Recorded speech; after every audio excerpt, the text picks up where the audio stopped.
Baik, Assalamualaikum warahmatullahi wabarakatuh. Salam sejahtera untuk kita semua. Shalom, Om Swastiastu, Namo Buddhaya, salam kebajikan.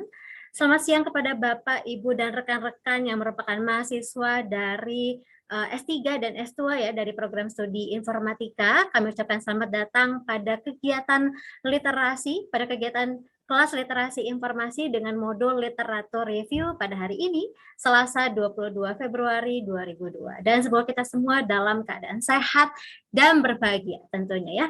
Baik Bapak Ibu dan rekan-rekan sekalian, mohon izin untuk memperkenalkan diri. Nama saya adalah Lucy Satya Rahmawati. Saya merupakan pustakawan di Telkom University Open Library yang akan memandu kelas literasi ini.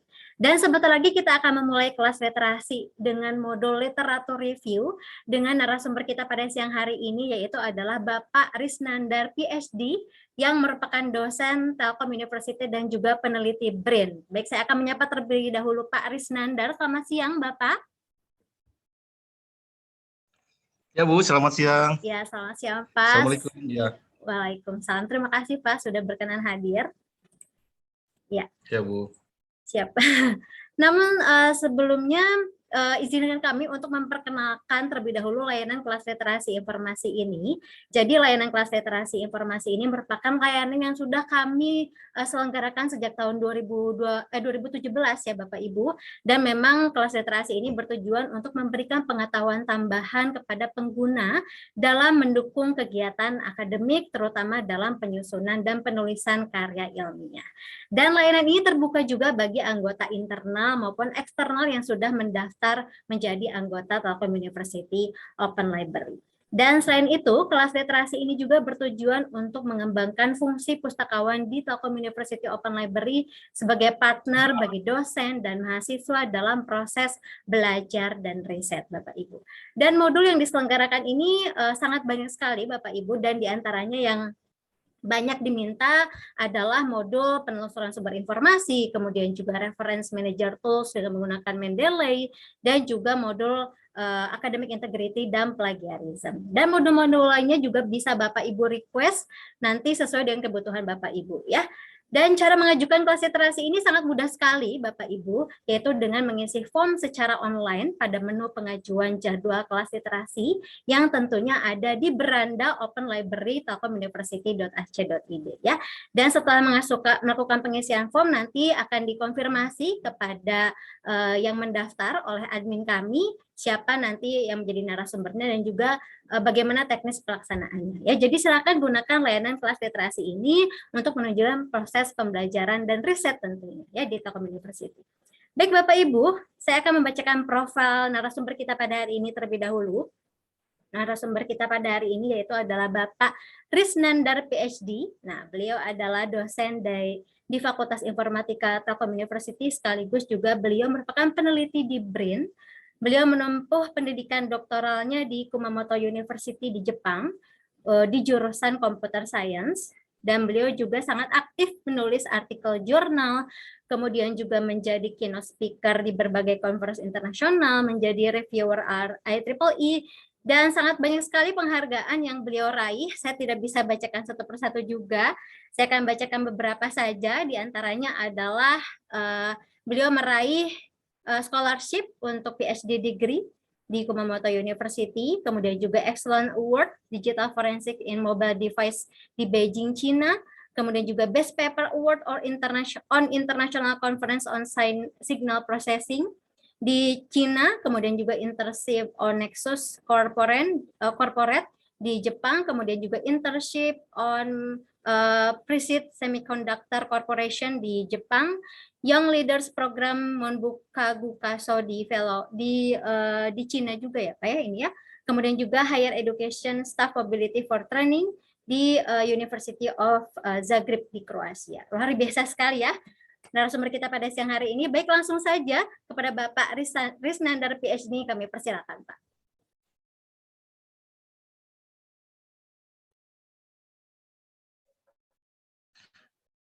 Baik, terima kasih semuanya. Assalamualaikum warahmatullahi wabarakatuh. Selamat siang ya semuanya. Mudah-mudahan masih semangat gitu ya, walaupun ini siang cukup terik dan memang bawaannya bikin ngantuk saya sudah itu ya. Coba saya sapa dulu ya. Selamat pagi semuanya. Pagi. Pagi. Nah, itu kan gaya Telu ya. Salam hey, pagi semuanya. Ini kalau saya lihat ada 20 orang ya yang hadir di sini secara online.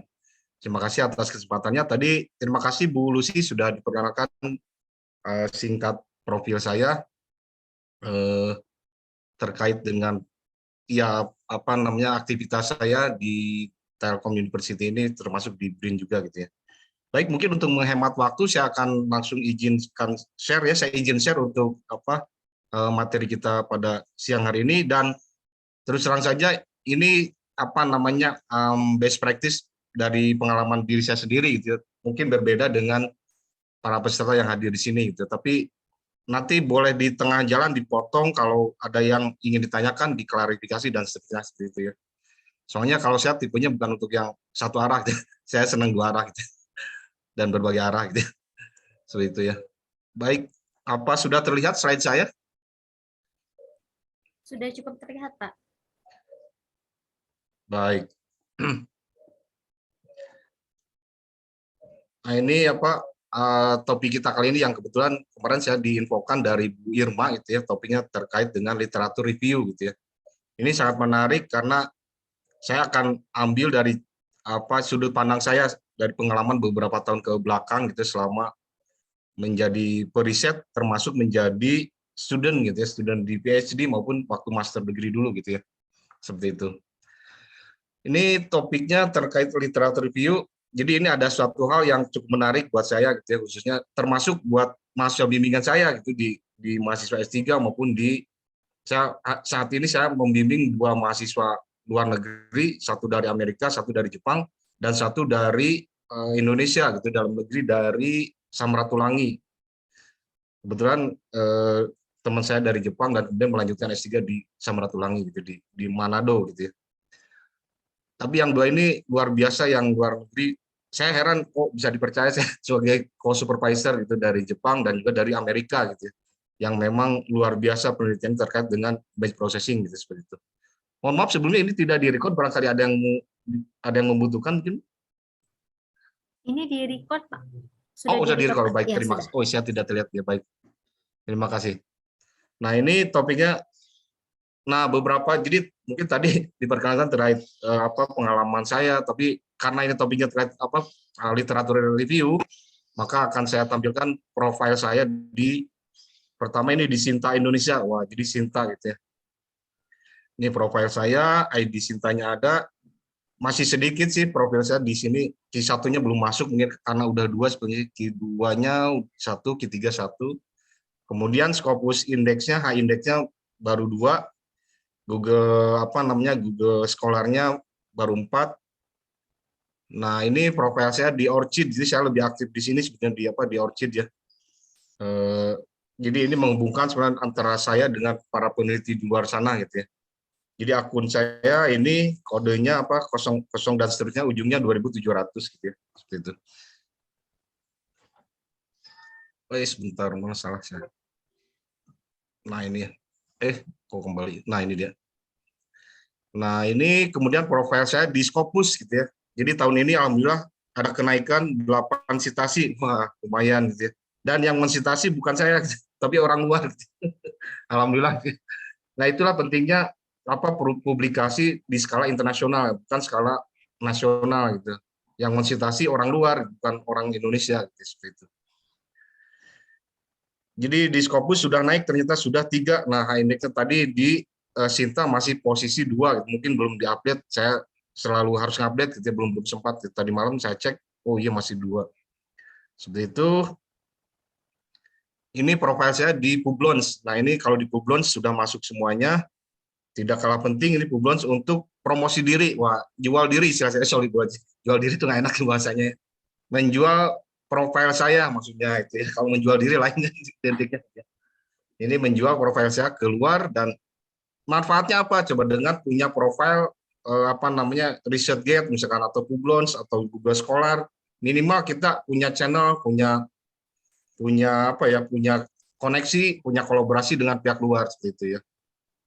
terkait dengan topik-topik yang khususnya lagi tren saat ini gitu ya. Nah, ini profil saya di Google Scholars udah indeksnya 4 ya sekarang, udah naik lumayan dari 2 langsung ekstrim menjadi 4 gitu ya. Kemudian ini profil saya di ResearchGate. Tadi pagi saya cek terakhir ada update, wah ada yang baca sebanyak 6 orang gitu ya. Mensitasi bulan ini Februari belum ada, tapi ada yang baca. Ini orang mana ya, ini saya belum lihat dulu. Mungkin orang Prancis gitu ya. Di antara ini mungkin orang Prancis sepertinya. Ya alhamdulillah kita ada yang baca orang Prancis tuh, kan orang Amerika mungkin mahasiswa saya gitu. Yang 2 ini. Indonesianya 1 orang, nambah ya di tanggal 22 maaf di tanggal sekarang 22 ya. 22 Februari 22. Wah, tanggal cantik juga, tanggal ganteng gitu. Angkanya gitu. Seperti itu. Nah, ini agenda kita hari ini, jadi langsung ke materi. Saya sebenarnya ada 3 gitu, karena ini terbatas waktu, jadi mungkin saya breakdown saat sesi ini kita hanya 1 sesi aja untuk persiapan terkait dengan fokusnya di bagian terakhir, ini literatur review gitu ya. Di literatur review, nah di sini. Karena kalau tidak begitu, waktu saya bakal habis. Sebenarnya saya sangat asik gitu untuk yang nomor poin 2 dan poin ketiga. Ini penting sekali, jadi terkait teknik menulis, entah itu secara teknik menulis dengan tools word processor, misalkan baik LaTeX maupun di Word. Tapi saya terbiasa di LaTeX itu untuk submit tesis maupun publikasi jurnal ataupun konferensi. Gitu ya. Saya sudah mengurangi template berbasis WordStar, Word Office Word maksudnya ya. Karena ya sangat nyaman sih dengan LaTeX gitu ya. Kecuali kalau memang dari panitianya hanya menyediakan versi Word gitu, seperti saya terpaksa harus pakai Word gitu ya. Oke, langsung saja. Oh, ini harus di ini ya. Enter. Nah, ini dia. Nah, ini tahap persiapan itu penting. Jadi saya sering berpuisi mungkin seperti itu. Kadang saya suka mereceh gitu. Jadi sukses adalah bertemunya persiapan dan kesempatan. Gitu. Kalau tidak ada persiapan, ada kesempatan belum tentu sukses. Tapi ada kesempatan belum tentu ada persiapan, belum tentu sukses. Gitu. Belum tentu gitu ya maksudnya. Maka belajar menulislah pada orang yang pernah menulis dengan baik dan benar. Minimal pernah menulis. Gitu. Oke. Ya alhamdulillah saya bukan pamer tadi. Di Q1 sudah 2 gitu. Di Q2 1, di Q3 1. Jadi pernah merasakan bagaimana manis pahitnya di review oleh para reviewer kelas dunia gitu ya, seperti itu. Itu lebih penting buat saya. Karena bagi saya meriset itu lebih penting dibandingkan nama institusi sendiri gitu. Karena ini akan menjual di saya bahasanya enak. Akan menjual profil saya gitu keluar gitu. Karena ketika kolaborasi terjalin dengan pihak luar, maka institusi akan terbawa gitu. Dan beruntungnya saya bekerja di 2 institusi ya, di TELU dan di BRIN gitu. Jadi beruntung karena dua-duanya akan terbawa gitu. Itu yang paling penting buat saya, karena tadi ya poinnya adalah sukses harus ada persiapan dan kesempatan gitu ya. Kalau hanya bersiap-siap tanpa ada kesempatan belum tentu jadi gitu ya. Tapi kalau dua-duanya ada persiapan dan kesempatan, maka keduanya akan diusahakan berjalan dengan baik lah, seperti itu ya. Oke, next. Nah, ini dia. Yang paling penting adalah kita pasti pernah mengalami minimal D3 itu setengah S1 gitu. S1, setengah S1, D3, kemudian tesis di S2 dan disertasi di S3 gitu ya. Ini wajib dirombak total kalau memang ingin dipublikasikan dalam bentuk conference, proceeding internasional, nasional, maupun di jurnal nasional pun internasional. Kenapa demikian? Nah, ini fungsinya adalah ketika kita terdeteksi bahwa tulisan kita mirip dengan tesis kita, mirip dengan tugas akhir kita, mirip dengan disertasi kita, maka kita disebut sebagai self plagiarism gitu ya. Memplagiasi diri sendiri gitu ya. Itu haram hukumnya gitu. Jadi harus diparaphrase, reparaphrase gitu ya. Jadi contohnya begini, di dalam buku kita tertulis dalam tesis atau saya nyebutnya tesis itu kadang disertasi juga. Saya nyebut tesis itu antara S2 dan S3 sama-sama tesis gitu di luar negeri, istilahnya seperti itu. Kadang misalnya kita menulis begini, objek yang terletak pada sebuah cahaya yang terang akan terlihat lebih terang gitu. Itu bahasa di tesis saya, tapi ketika dipublish di sebuah conference atau jurnal itu harus di-rephrase. Misalkan kita balik, cahaya menerangi objek yang ditentukan gitu ya, misalnya seperti itu. Jadi kalimatnya akan aman ketika atau konteks lain yang memang tujuannya sama gitu ya. Intinya kan objek tersinari begitu terang gitu. Seperti itu kan intinya ya. Kita bisa bermacam-macam variasi memainkan paraphrase tadi ya untuk menghindari plagiarisme tadi. Bisa aja menggunakan sinonim, menggunakan antonim dan bentuk-bentuk lainnya yang bisa kita hindarkan dari bentuk self plagiarism itu. Jadi hati-hati ya ketika bimbingan dengan pembimbing yang mohon maaf kurang berpengalaman saat submit menjadi conference di proceeding internasional, apalagi di jurnal internasional, itu bahaya ketika terdeteksi bahwa tulisan kita mirip persis dengan di tesis ataupun di TA gitu, tugas akhir S1. Seperti itu hati-hati ya. Saya sangat care ketika ada mahasiswa bimbingan saya, Pak mau conference, oh silakan, tapi akan saya kemas ulang gitu. Saya repackage ulang gitu. Karena ya wajar namanya juga S1 ya belum berpengalaman untuk packaging dipublikasikan ke conference maupun jurnal gitu ya, seperti itu. Jadi wajib dosennya bertanggung jawab terhadap kondisi mahasiswanya. Jadi jangan dilepas begitu aja. Kalau saya harus care untuk merombak total gitu tulisan si mahasiswa dari tugas akhir maupun dari tesis seperti itu ya. Oke, lanjut lagi. Nah, ini dia peranan kontributor. Wah, pembimbing kan disebut sebagai kontributor ya. Kontributor itu adalah yang berperan dari berbagai konsepnya, metodologinya, atau maupun lisan itu sudah kontribusi. Oh, Dek, misalkan bimbingannya harus begini-begini gitu ya. Itu wajib mencantumkan kontributor sebagai orang yang terlibat dalam tulisan kita gitu ya, seperti itu. Jadi bukan hanya numpang nama menjadi bos, jadi ketua, sisanya dikerjakan sama anak buah, sisanya dikerjakan oleh mahasiswanya. Mencari angka kredit khususnya mencari kum itu bahaya menurut saya. Bagi saya nggak mau gitu kayak gitu. Jadi saya lebih baik nggak mau dilibatkan sebagai nama yang tertulis di sebuah paper, tapi saya tidak berkontribusi. Saya lebih baik dicoret aja gitu. Seperti itu ya. Terus apalagi nggak mau mikir, nggak mau ngasih saran, itu wajib. Kalau saya yang nggak mau, saya ditempelkan gitu. Karena beresiko ketika nanti ada sesuatu, misalnya apalagi plagiasi, apalagi ada yang klaim dari pihak lain, maka seluruh penulisnya harus bertanggung jawab. Banyak kasus di Indonesia ya, khususnya terjadi plagiasi, baik itu posisi khususnya dokter yang saya tahu beberapa kasus gitu, itu ngeri deh kalau kayak gitu ya. Karena apa? Tujuannya udah beda gitu, hanya given author, hanya numpang nama, ngasih hadiah gitu, dikasih hadiah karena dia profesornya, karena dia berjasa apapun lah jasanya gitu ya. Saya nggak mau kayak gitu. Jadi wajib yang namanya penelitian bersama harus nulis bersama dan kontribusi bersama. Apapun kontribusinya, mau hanya lisan, oh deh tulisannya nih kurang begini atau coretan beberapa kalimat, itu sudah kontribusi gitu ya. Jadi jangan dianggap harus penuh kontribusinya, nggak selalu. Misalkan mahasiswa oke lah di sisi codingnya, di sisi programmingnya, si mahasiswa menuliskan jalur pikirannya, nah dosennya yang mengemas gitu ya, wajibnya seperti itu. Atau kontributor lainnya, misalkan co-author yang lain wajib mengemas ulang gitu, repackaging untuk sebelum disubmit ke sebuah publisher, entah conference maupun jurnal gitu ya. Saya izin minum dulu ya, kering. Lagi semangat. Nyata ya. Seperti itu ya, baik di konsep, di metodologi, di software developing, itu mahasiswa boleh. Validasinya boleh dari mahasiswa dan termasuk dosennya. Sumber lain, misalkan typewriter minimal dicantumkan di acknowledgement gitu ya. Terima kasih kepada saudara, atau thanks to misalkan siapa gitu ya. Telkom University as funding app, as funder of bla bla bla, misalnya kegiatan apa kayak gitu. Saya biasanya mencantumkan seperti itu. Itu karena TLU berperan dalam mendanai kegiatan penelitian saya gitu, termasuk dari jurnal tahun kemarin 2021 2 publikasi ada kontribusi TLU untuk pendanaannya gitu. Jadi wajib dicantumkan kalau saya gitu ya. Seperti itu. Kalau ada yang ditanyakan dipersilakan ya, langsung dipotong boleh kalau nggak saya. Nah, ini dia piramida penelitian. Jadi semacam saya gitu, yang sudah S3 maksudnya S3 gitu, ataupun calon profesor, posisi saya itu makin bodoh gitu karena makin ke atas. Ini ya.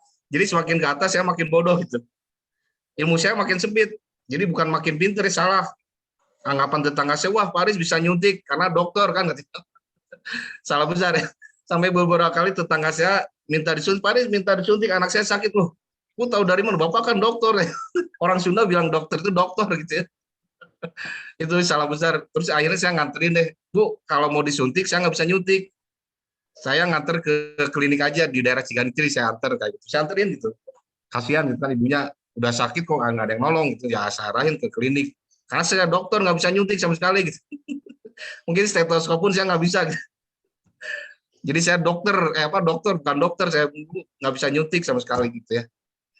Jadi makin ke atas, ini makin sempit ilmu saya, ya makin spesifik di bidang image processing, di bidang computer vision semacam itu, dan satu lagi di bidang digital forensik gitu ya, semakin sempit ilmu saya. Jadi kalau ditanya misalkan sistem informasi manajemen untuk level banking gitu, seperti apa saya nggak ngerti, nggak begitu dalam gitu ya, kalau bidang saya bukan itu gitu ya.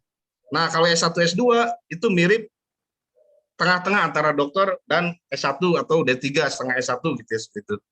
Karena dia kadang harus mulai ya, yang lagi S2 khususnya, atau yang pernah mengalami S2, dia analisisnya ada mirip S1, tapi untuk mencari masalah sudah ada, gitu. Harus ada. Gitu.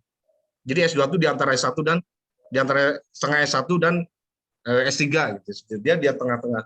Tapi kalau D3 atau S1 apalagi D3 teknikal banget, dia kayak bikin laporan. Pokoknya ada metodologi, misalkan menggunakan apa ya, misalkan dulu waterfall. Nah, gunakan tahapan itu silakan gitu, untuk D3 atau S1 gitu. Karena dia hanya menggunakan, ibaratnya menggunakan sepeda. Nah, dia hanya pakai aja, pokoknya sepeda jalan, itu nggak peduli rusaknya di mana gitu ya. Tapi kalau udah S1, misalkan ini kok sepedanya agak gocak-gocak, mungkin stangnya atau remnya ada yang bermasalah gitu, udah kanvas remnya udah gundul kayak gitu. Itu udah S1 gitu, udah mulai masalahnya ternyata rem kok ngeblong gini, mungkin kanvas remnya sudah mulai tipis, sudah mulai jebol gitu kan. Tapi kalau D3 dia pokoknya benerin remnya, nggak peduli remnya kualitas kayak gimana ya, tapi kalau S1 remnya harus spek yang A, grade B, grade C kayak gitu. Tapi kalau S3 kita ciptakan rem yang baru gitu kan, nyari masalah dan menjadi problem solver gitu kan, bukan trouble maker gitu. S3 gitu, jadi nyari masalah sendiri dan menemukan sendiri gitu. Tapi harus dipublikasikan, dipertanggungjawabkan ke halayak, yaitu di komunitas ilmiah gitu, di jurnal, di conference, itu wajib bagi S3 gitu, dan atau profesor gitu besar gitu ya. Nah, salah satunya adalah kalau S3 tuh harus berpikir novelty. Jadi nanti akan saya bahas apa itu novelty gitu di literatur review. Kemudian ada yang Paris. Paris itu apa istilah itu? Udah usang, udah basi gitu ya, karena sudah bertahun-tahun modelnya itu terus yang dipakai gitu ya. Ini sangat penting bagi keberlanjutan riset kita gitu di sektor ilmiah gitu ya, internasional maupun di level nasional gitu ya. Silakan kalau ada yang mau ditanyakan dulu, dipersilakan. Belum ya? Baik, lanjut dulu ya. Boleh dipotong kok. Nah, ini dia pemilihan topik. Jadi kalau yang namanya topik harus lihat dulu dari top trendnya gitu ya. Top trendnya ini terkait apa nih di bidang kita. Misalkan saya di bidang image processing, sekarang lagi tren AI gitu, artificial intelligence, machine learning, semacam itu ya di computer vision. Tapi yang potensial yang mana? Nah, yang potensial kita tulis yang mana? Itu wajib kita cek dari komunitas kita. Misalkan kita senang robotiknya, kita senang di image processing untuk digital forensik, kita fokus ke sana. Dan yang hotnya yang mana sekarang gitu ya. Karena tahun 2020, 2021 lagi tren tentang COVID, maka kontribusinya harus terkait COVID, tapi di bidang image processing. Jadi bukan berarti saya bisa menyembuhkan orang yang COVID gitu. Itu ada yang salah persepsi seperti itu. Wah, Paris jadi jagoan juga ya bisa menyembuhkan orang yang terkena COVID gitu. Bukan. Saya berkontribusi secuil, entah secuil apa kecil gitu ya. Mungkin sebutir apa kecil banget gitu ya. Sebutir atom gitu, yang bisa kontribusi di bidang kepakaran saya terkait dengan COVID gitu ya. Misalkan seperti itu ya. Oke, lanjut lagi. Nah, ini bagaimana yang menarik gitu ya. Bentar ini saya geser dulu. Ada yang perlu memilih topik yang bagus dan menarik. Tidak harus tidak hanya baik gitu ya, tapi harus bagus baik dan menarik gitu ya. Mirip apa ya, objek misalkan punya rumah. Nah, rumah itu kan harus bagus, harus baik dan menarik, tapi belum tentu mahal kan gitu ya. Atau kita mau lebaran, Idul Fitri kan gitu ya. Kita pakaian yang bagus, baik dan menarik, tidak harus mahal gitu kan. Bisa aja pakaian yang tahun lalu, penelitian tahun lalu dan seterusnya. Mirip seperti itu, ilustrasikan seperti objek yang kita miliki, entah itu pakaian, apapun lah yang kita miliki gitu, seperti itu. Harus bagus, harus cantik, harus menarik. Dan kalau nggak tiga-tiganya ya bingung gitu, orang ini nggak baik, nggak menarik, nggak enak gitu ya ngomongnya gitu ya. Tapi kalau misalkan kita sudah menulis baik-baik, nulisnya rapi, tapi topiknya tidak bagus, itu juga akan sia-sia, akan peris gitu ya, nanti akan hanya jadi tulisan atau hanya jadi skripsi, hanya jadi TA dan dikumpul di rak buku misalnya. Hanya seperti itu ya. Sayang kalau kita tidak menulis dengan baik dan dipublikasikan gitu di internasional apalagi. Oke, lanjut. Nah, apa yang kita lakukan mendapatkan wawasan tentang topik yang baik dan bagus tadi gitu ya. Ya ujungnya benar di dalam Quran, maaf saya bawa dalam ajaran Islam tadi. Jadi harus ikro kan, baca. Jadi kuncinya harus membaca gitu ya. Jadi ketahui dan baca jurnal ataupun conference yang bagus di bidang kita, gitu. Jangan di bidang orang lain gitu. Itu ya yang harus kita fokuskan adalah bidang kita, jangan pikirkan bidang yang lain. Karena penelitian kita akan semakin sempit, spesifik. Seperti itu. Oke, lanjut. Nah, ini membaca secara tepat, appropriate literatur review. Harus seperti apa? Itu harus menggunakan, ini saya geser-geser ini apa profil saya. Saya tarik sini lagi di pojok. Harus menggunakan proceeding maupun jurnal maupun buku yang kredibel gitu ya. Nah, ini yang paling penting, kredibel tuh yang seperti apa ya? Tentu tertelusur, ada doanya, ada ISSN-nya gitu kan, dan seterusnya. Nanti kita bahas setelah slide ini. Jadi yang pertama harus kredibel penerbitnya ya. Misalkan yang kita ketahui saat ini adalah IEEE, SCM, Elsevier, Springer, Taylor, Franchise, gitu, MDPI dan seterusnya, masih banyak yang lainnya ya. Terus penerbit sebaiknya 5 tahun ke belakang. Nah, itu yang tadi saya bilang peris, jangan usang gitu, jangan basi. Jadi ilmu kita apalagi di bidang komputer perkembangannya sangat pesat. Ya kalau misalkan nggak up to date, maka ketinggalan, kecuali memang bidang itu sangat sulit gitu ya. Hanya beberapa orang misalkan komunitas yang bisa menuliskan gitu. Jadi ini 5 tahun ya, sekarang 2022 ya, berarti anggap 2017, 2016 oke lah, masih masuk. Dan harus kita cek kredibilitas mereka gitu di Skimago untuk yang Scopus maupun di Clarivate untuk yang jurnal yang di Web of Science gitu ya. Kalau dulu ini namanya adalah Thomson Reuters gitu ya. Terus satu lagi yang tidak kalah penting adalah predator ataupun non predator. Nah, gitu ya. Biasanya saya cek di Billis gitu ya, billis.net. Ini bisa cek untuk sama-sama kita periksa apakah jurnal tersebut atau konferensi tersebut kredibel atau enggak gitu ya. Ini salah satunya untuk cek apa gejala awal. Nah, ibaratnya kayak ini panas dalam enggak? Wah, dicek dulu suhunya, benar panas, kan kayak gitulah ibaratnya. Terus nah ini skimming. Jadi yang paling penting adalah kita harus baca cepat. Ini terkait dengan bidang kita di bidang sebelumnya. Namanya mahasiswa S3, pengalaman saya itu minimal 200 dalam 3 bulan. 200 paper 3 bulan gitu ya, harus selesai. Dan nanti akan mengerucut seperti yang tadi saya sampaikan, bahwa penelitian kita harus makin mengerucut ke atas, jadi bukan segitiga ke atas, mengerucut ke atas gitu ya. Bukan makin konvergen, tapi makin divergen, tapi makin konvergen gitu ya. Seperti itu. Jadi harus makin sempit, makin fokus dan spesifik. Ibaratnya, yang lain sudah A. Kalau kita balik lagi ke mana ya tadi? Ke yang tadi, Ya nanti saya lanjutkan ya. Jadi ini yang paling penting adalah penelitian kita sebelumnya. Orang lain sudah sampai mana gitu ya.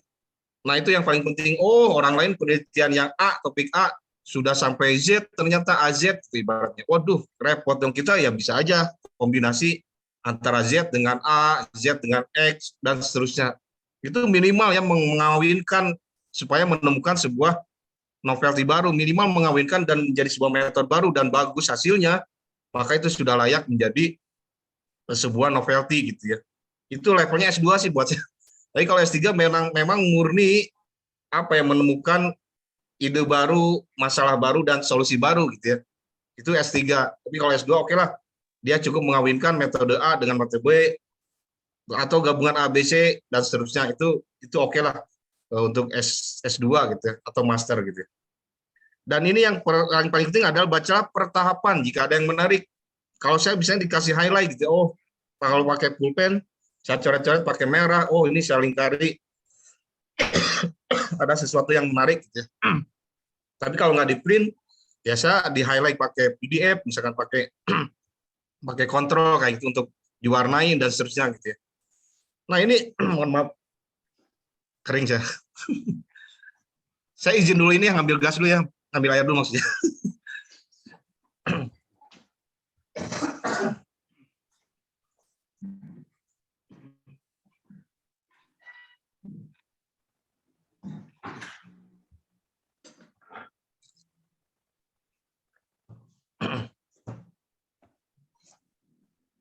Baik, lanjutkan lagi ya. Mohon maaf. Semangat, terus semangat. Jadi tadi baca pertahapan, kemudian abstrak. Nah, ini paling penting. Jadi abstrak itu adalah ibaratnya apa ya? Gambaran umum terkait tulisan kita. Ini paling penting dan pandangan pertama gitu. Pandangan pertama itu adalah judul, abstrak dan pendahuluan. Jadi ketika reviewer membaca judul menarik, lari ke abstrak, abstraknya cukup menggambarkan keseluruhan, terakhir adalah lari ke pendahuluan dan kesimpulan gitu ya. Sampai daftar pusaka. Jadi ketika pendahuluannya bagus, pandangan pertama cantik, maka dia akan tergoda gitu. Seterusnya ya terserah si reviewer gitu. Mau setuju atau enggak untuk dipublikasikan gitu ya. Kesimpulan adalah benar nggak apa yang diuji, apa yang dia tampilkan di abstrak, di kesimpulannya benar. Nanti lari dari kesimpulan kalau mau balik ya ke metodologi gitu ya. Lalu balik lagi ke daftar pusaka, nyambung nggak dengan apa yang dia bandingkan, apa yang dia temukan, dan apa yang dia dirangkum dari beberapa masalah yang ada di penelitian sebelumnya. Gitu ya. Nah, di batang tubuhnya ya ini bagian sisanya jika sudah mulai spesifik nih, wah ini menarik nih kata reviewer. Judul, abstrak, pendahuluan, kesimpulan, daftar pusaka, lari ke batang tubuh, misalkan ke metodologi, ke hasil eksperimennya, seperti itu. Terus baca kalimat pertama dari setiap paragraf. Jadi kadang ada yang istilahnya tuh kalimat utama, ada yang di bawah, ada yang di akhir gitu ya. Itu tergantung gaya penulisnya. Kalau saya senang di akhir gitu. Jadi yang atas tuh kalimat ada kalimat utama dan kalimat khusus baru kalimat utamanya di bawah gitu ya, seperti itu. Waktu SMA seperti itu diajarkannya. Waktu S1 juga ada bahasa Indonesia gitu. Lalu baca seluruhnya dan ambil plus minusnya, keuntungan, kelebihannya, kekurangan, kelebihannya, terus kayak gitu ya. Tidak akan lepas dari situ. Jadi sebenarnya yang namanya paper itu kita percis ngomongin orang. Bukan gibah ya, tapi ini benar penelitian kan, boleh kan menilai gitu ya. Gibah apa? Gibah paper. Ini paper orang lain tuh gini-gini, ada yang jeleknya di sini, boleh kalau paper ilmiah kan kayak gitu. Tapi kalau gibah ke orangnya jangan. Kita fokus ke objek papernya gitu ya. Kalau gibah ke penulisnya jangan gitu ya. Ini penulisnya ganteng atau enggak? Jangan kali gitu. Gitu ya. Nah, selanjutnya ini beberapa contoh conference di bidang image processing gitu. Ini yang top conference yang saya ketahui ya, karena H-index-nya sudah H5 indeksnya sudah 200-an, 100 lebih lah, minimal 150 sih. Ini terutama yang ICCP gitu, nomor 2, saya pernah ke sana. Ini conference rasa jurnal gitu, kalau mau nyobain ya. Peluang diterimanya hanya mungkin berapa persen gitu ya, kecil di bawah 1% sih. Mirip jurnal ini. Wah, gila-gilaan saya pernah ke sana 1 kali. Terus, nah ini contoh internet conference di bidang saya ya, digital forensik. Ini ada listnya sih sebenarnya kalau mau cari banyak beberapa sumber gitu ya, atau di bidang Bapak Ibu semuanya, Mas Bas semuanya ya. Nah, ini di bidang jurnal image gitu ya. Ini ranking pertamanya di IEEE Transaction on Pattern Analysis and Machine Intelligence gitu ya. Jadi bayangkan impact vektornya sudah 25-an gitu ya. Ngeri deh pokoknya. Seperti itu. Jadi ini luar biasa untuk yang bidang ini. Selanjutnya ini digital forensik. Ini yang pernah saya pakai, yang ini yang nomor 2, Journal of Forensic Sciences gitu ya. Cukup sulit masuk sana. Nah, ini kriteria topik penelitian yang baik. Tadi kan sudah bagus, tapi sekarang harus baik. Harus win finers gitu ya. Harus visible, layak, menarik, interesting gitu, up to date tadi ya. Terus audiennya atau komunitasnya banyak, itu menarik gitu ya. Terus ada novelty, ada etika, ya jelas itu etika, terus relevan. Jadi misalkan ketika kita submit, tiba-tiba sudah ada yang ada citasi gitu ya. Nah, itu yang paling menarik itu. Sudah baru submit, sudah accepted dan dia masih on press gitu ya. Masih diproses di penerbitnya. Itu sudah banyak yang citasi, boleh gitu. Asal ada 2i-nya udah relevansinya gitu ya. Jadi harus finer topik yang bagus itu. Yang baik maksudnya bukan bagus. Yang bagus tadi ya harus menarik, harus up to date. Ini contoh yang baiknya. Jadi ingatnya baik itu kan fines, dia finer lebih baik kan. Gitu ya. Nah, ini kan yang kita bingung di sini ya. Ini sebenarnya baik novelty-nya atau enggak gitu ya. Nah, ini kembali ke sini yang tadi saya jelaskan. Kita harus kembali ke yang segitiga piramida terbalik ya piramida ini gitu ya. Piramida mengerucut ke atas. Gitu. Jadi kita harus cek apakah kita posisi masih di sini, ini di antara yang kanan, yang kiri gitu ya. Oh, ternyata yang kanan sudah ada, baru metodologi sampai D misalkan. Oh, yang kanannya sudah G sama P gitu ya. Ini hanya ilustrasi aja ya. Yang atas, oh, sudah ada N sampai Z, bayangkan pusing. Ternyata N besar sampai Z besar, nama metodologi itu sudah dipakai. Waduh, gimana dong caranya? Nah, kita cari di antara metodologi-metodologi yang sudah digunakan, maka jadilah metodologi kita yang paling puncak di segitiga ini. Itulah metodologi kita sebagai orang yang bisa menemukan novelty-nya, gitu, seperti itu. Lalu kalau misalkan melihat ke sini, kalau mau secara sistematis, ya dilihat dulu novelty-nya, state of the art, atau novelty ya istilah lainnya, kemudian posisi kita di mana, nanti tadi yang saya ceritakan bahwa, oh di sebelah kanan kita baru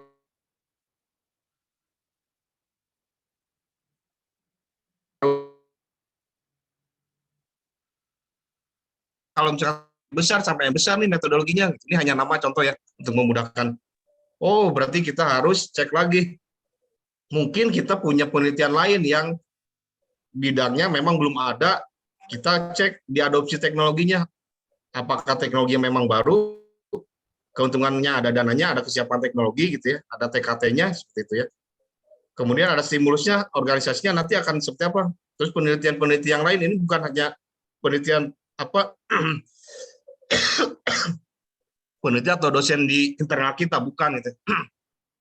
Tapi komunitas authors yang ada di luar sana, di luar negeri sana gitu ya. Nah, yang tidak kalah penting adalah TOE ini ya. Jadi teknologi, organisasi atau environment kita akan mendukung nggak ketika kita penelitiannya memang belum pernah ada sama sekali di dunia lain, gitu, di dunia luar maksudnya. Seperti yang digambarkan oleh segitiga piramida ini gitu ya. Seperti piramida ini segitiga juga yang bisa.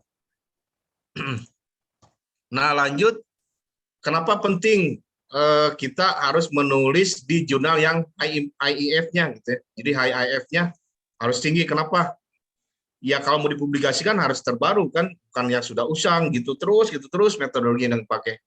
Terus visibilitasnya lebih besar dari temuan penelitian sebelumnya. Terus meningkatkan peluang dikutip, dan lebih penting lagi bukan hanya itu, kita diundang di event-event lain yang saya sudah berapa 3 kali kayaknya dipanggil ya, sama Amerika, sama Kroasia, satu lagi sama Jepang sih udah nggak aneh.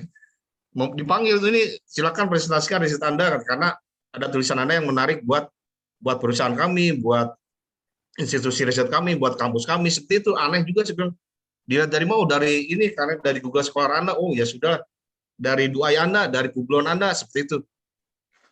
Tapi minimal kita punya Google Scholar gitu ya, yang perlu kita update terus gitu ya. Karena itu membuat nilai jual diri lagi, membuat nilai profil kita meningkat gitu ya, ratingnya gitu. Termasuk institusi pasti terbawa.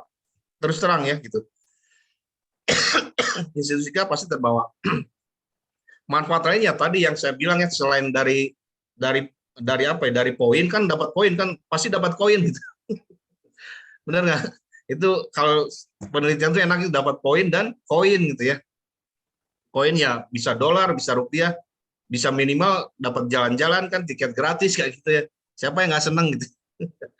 Makanya prinsip saya adalah bekerja gitu, belajar, kerja, jalan-jalan gitu. Kalau nggak gitu stres juga gitu, riset terus kan gitu ya. Tapi nggak mau duit sendiri, paling tidak disponsori sama pihak luar gitu ya. Jangan nyusahin negara lah gitu.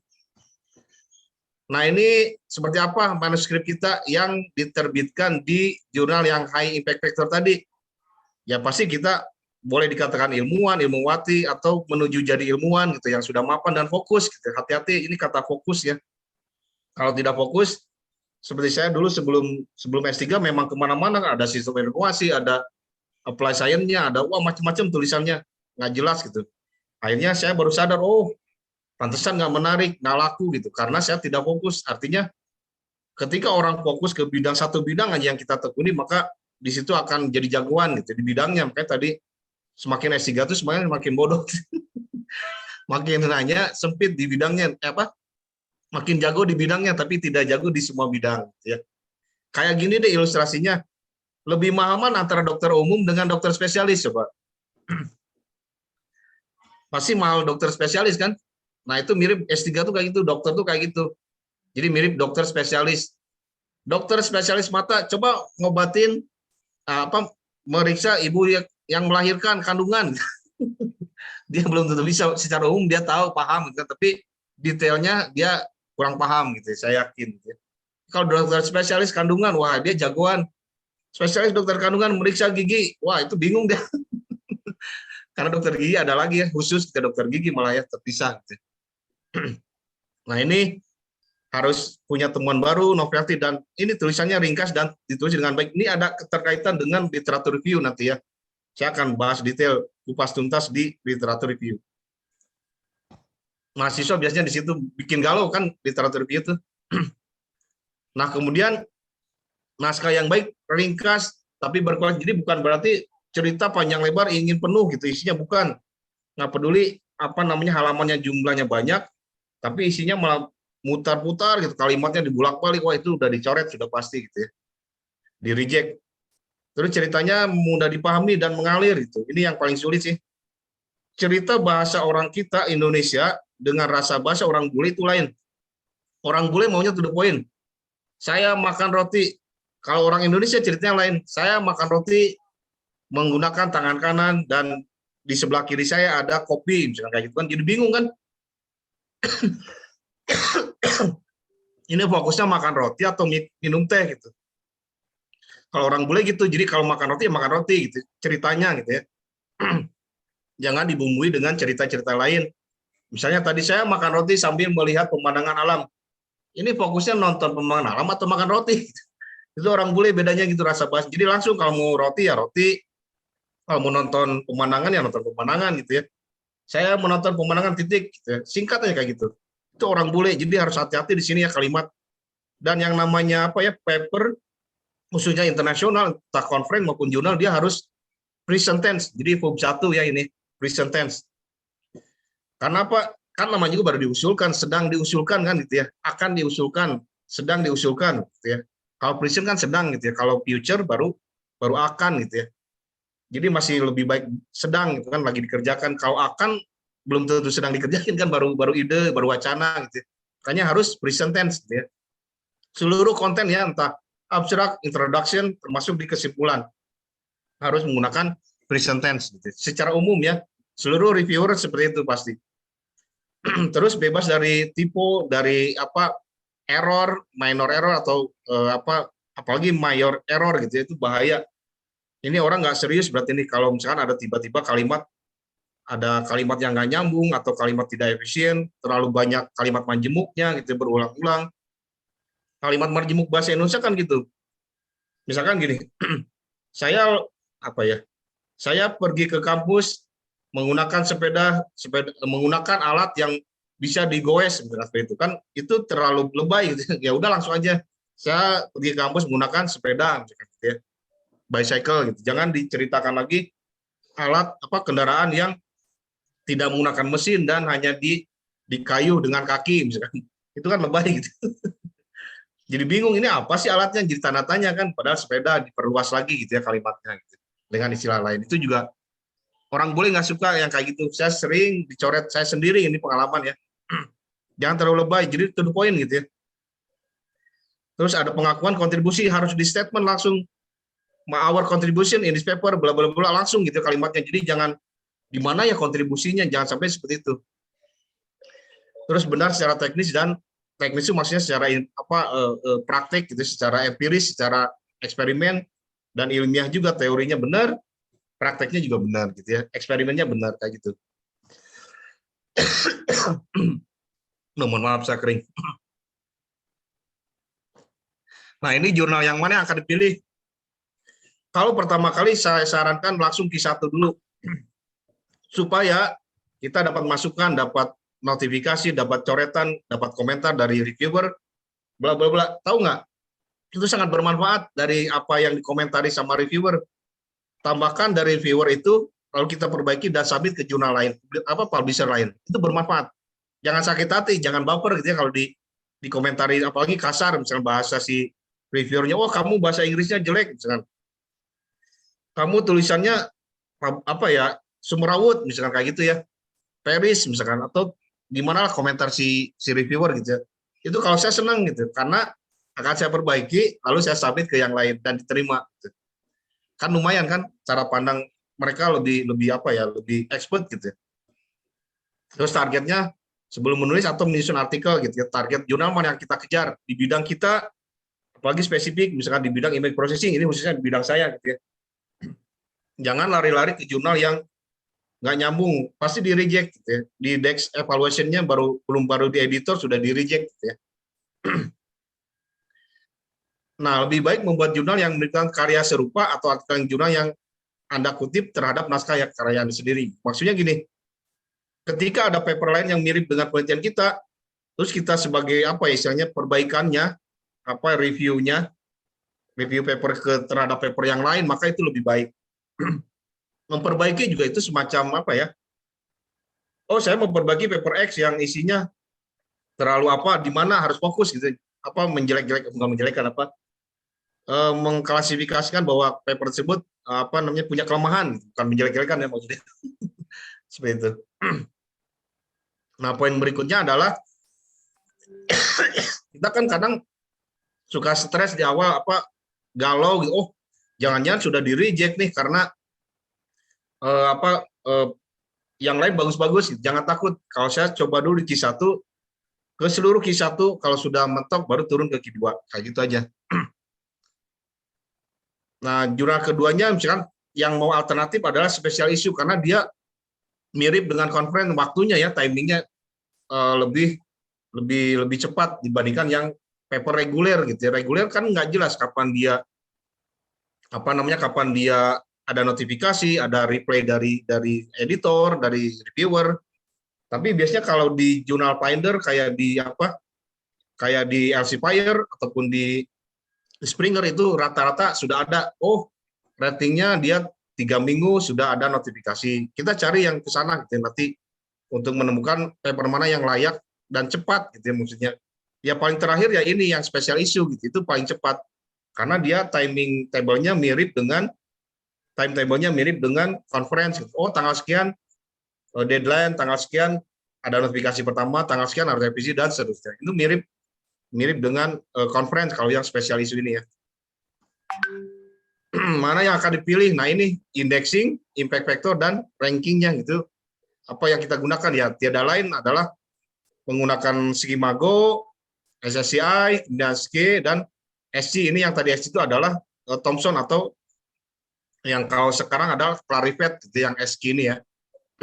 SC juga Clarivate, ini yang Skimago SCI ya. Ini Skimago jurnal, Scopus sebagian ada jurnal predator juga loh, hati-hati ya. Di Scopus tidak semuanya sehat gitu ya. Jadi ada yang predator juga, itu yang harus hati-hati. Makanya bandingkan dengan di B-list tadi ya, di link B-list. Atau yang sudah dikelola resmi oleh internasional, misalkan kalau yang pengalaman saya di jurnal King South University of Information Sciences gitu, itu udah spesifik si kampusnya sudah khususnya di computer sciences gitu ya, computer science dia sudah mendirikan mengelola jurnal sendiri, bahkan dia Scopus Q1 gitu. Nah, itu sudah jelas dikelola resmi dan bisa dipertanggungjawabkan gitu ya, kredibel gitu. Nah, ini hati-hati yang predator, biasanya dia tidak ada DOI. Jadi digital object identifier nggak ada. Kadang doa juga tidak ada. Ini bahaya kalau doa tidak ada gitu ya, atau kadang berubah-ubah. Mendingan kalau saya sih harus ada ini doa ya. Kalau nggak ada doa, nggak mau saya. Itu paling jelek-jelek yang nggak ngecek gitu, tiba-tiba ditawari, wah di email banyak banget kan yang nawaran dari apa negara nehi-nehi itu ya. Dari negara nehi-nehi banyak tuh di email biasanya kan. Silakan bayar sekian, nanti 2 minggu akan diterima dan publish. Terus saya cek, wah doanya nggak ada, doa aja nggak ada, terus dia ngakunya impact factor sekian, itu dari mana? Dia gelo-geloan gitu kalau saya gitu ya. Ya sudah diabaikan aja gitu. Logikanya gini deh, yang mahal tuh kan nggak harus diiklankan, bener nggak? Bener nggak ya? Barang mahal dan sangat dibutuhkan pasti nggak harus diiklankan, banyak yang nyari kok gitu. Jadi kalau dia ngakunya impact factornya gede, tinggi, terus apa di indeks seluruh indexer, kenapa diiklankan ke email gitu dan harus berbayar? Kalau yang laku tuh nggak usah seperti itu. Logika kita gitu ya. Yang mahal tuh nggak usah di ini deh, yang laku tuh nggak usah dipublikasikan, juga udah ngantri gitu, udah banyak yang di reject kan. Terus ini yang selain PubMed, biasanya gitu ya, biasanya ada PubMed kan ya di bidang medis. Tiba-tiba setelah dibayar menghilang, biasanya itu ini lebih parah. Ini jebakan Batman semua biasanya. Terus kadang apa ya berkeping-keping, flaky gitulah, blog jurnalnya kadang berubah-ubah, webnya hilang tiba-tiba dan apa nggak jelas ditelan badai gitu seperti itu. Hati-hati itu di email banyak. Nah ini contoh yang dari B-list gitu ya. Yang sebelah kiri ini masuk ke email saya, sering banget saya gini. Lihat kan ngaku-ngakunya impact factor sampai 5, sekian. Sementara doanya nggak punya, ISSN aja nggak punya gitu ya. Tapi bayarnya harus sekian gitu ya, 2.000 apa namanya? Mata uang India itu apa ya? Rupiah gitu ya, rupiah India gitu ya. Harus orang asing bayar 50 US dollar lagi kan. Ini sudah aneh-aneh gitu. ISSN aja, ini belum tentu kalau kita cek benar kok, belum tentu ini. Ini beberapa contoh ya, walaupun ada yang namanya adalah negara keren, American Research Journal, itu jangan heran, bisa aja dibikinnya di Amerika dan di luar Amerika gitu ya. Seperti itu, hanya nama aja kan boleh suka-suka. Di kita juga bisa aja bikin American Journal bla bla bla, American Journal and Telcom University, bisa aja kayak gitu kan. Padahal itu adalah apa namanya predator.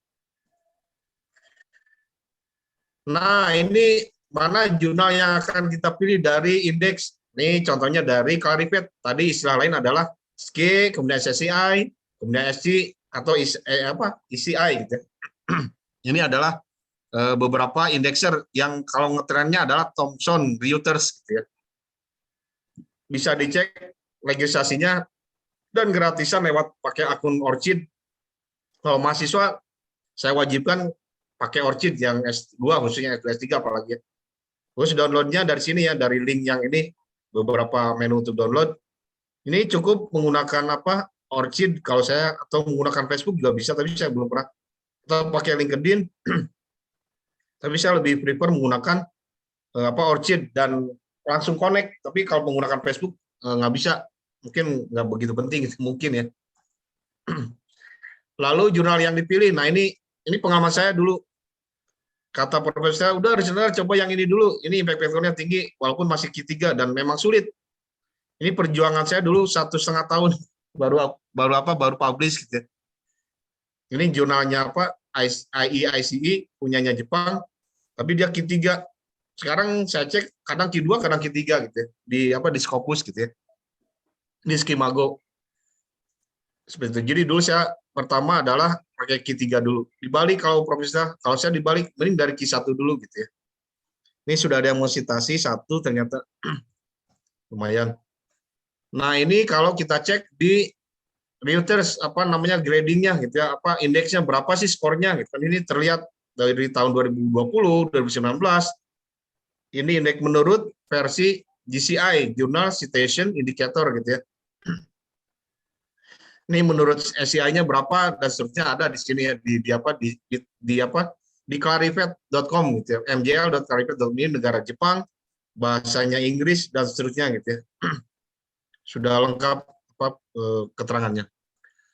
Nah, ini lari ke Q2 setelah yang tadi barengan di tahun 2018 tahun yang sama diterima juga di Springer ini Q2 gitu ya. Jadi jurnal saya yang kedua di Q2. Seperti itu. Ini spesifik ke special issue gitu karena waktunya saya lihat cepat. Ini sudah diakses, bayangin aja 350 orang gitu yang mengakses, disitasi sama 6 orang, keren kan kayak gini gitu. Baru 3 tahun, 4 tahun gitu ya, sudah 6 yang mengcitasi. Nah, ini contoh dicek tadi di Thomson, di Clarivate, grade-nya lumayan tinggi ya, 2,5 gitu ya.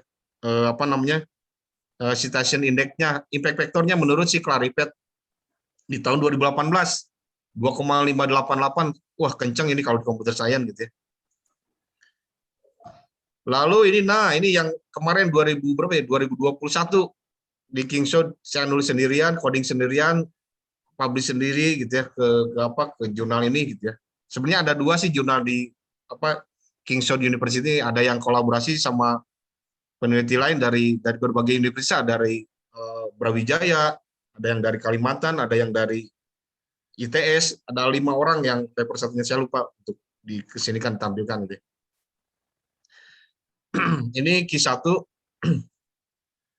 Nah, ini kalau dicek di di Clarivate atau di Thomson tadi lumayan tinggi 1,38 gitu ya tahun 2020 kemarin, 2 tahun yang lalu. 2019 belum ada. Menurut versi Clarivate atau Thomson Reuters gitu ya. Nah, tapi kalau dibandingkan dengan tadi dilihat dari indeksnya untuk yang IICA tadi yang di Jepang, ini high indeksnya udah 49. Jadi ketika kita milih lebih dari 15 high indeksnya itu sudah luar biasa. Jadi ini perlu diperhatikan ya high index si jurnal tersebut udah berapa gitu. Saran saya kalau sudah 15 ke atas itu sudah sulit dan kompetisinya sangat ketat gitu ya. Kompetisi high competition gitu ya. Jadi lumayan besar. Ini walaupun Q3 gitu ya di status Scopusnya yang tadi saya ceritakan. Nah, kalau yang ini real time image processing statusnya sudah di atasnya gitu ya. Malah di bawahnya kan 31 gitu ya. Tapi dia Q2. Jadi tidak selalu yang high index-nya rendah, kuartilnya dia kecil gitu. Bisa aja kuartilnya lebih besar. Impact factor-nya pasti lebih besar gitu ya dibandingkan yang sebelumnya ini. Nah, yang ini lebih kecil pasti impact factor-nya dibandingkan yang ini. Ini Springer gitu ya. Nah, yang Q1 33 lebih kecil kan, padahal dia Q1 gitu ya. Tidak selalu yang namanya H index-nya kecil, dia tidak masuk ke Q1. Dia bisa masuk ke Q1 gitu ya. Tapi yang lebih penting tadi yang saya ceritakan, 15 saja ininya H index-nya 15, pasti dia sudah bagus gitu ya. Sudah bagus gitu. Jurnal-jurnal Indonesia, jurnal nasional Indonesia ataupun sudah berkelas internasional, itu sudah ada yang Q2 kan, ada Q3, high index-nya cek, pasti di atas 15. Di Scopus ya, di Skimago, jr.com ini, gitu, dicek aja.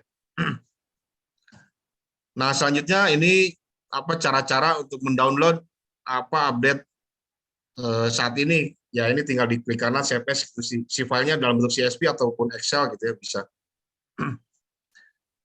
Nah, ini mana yang dipilih? Apakah semua berbayar? Ya tidak semua gitu ya.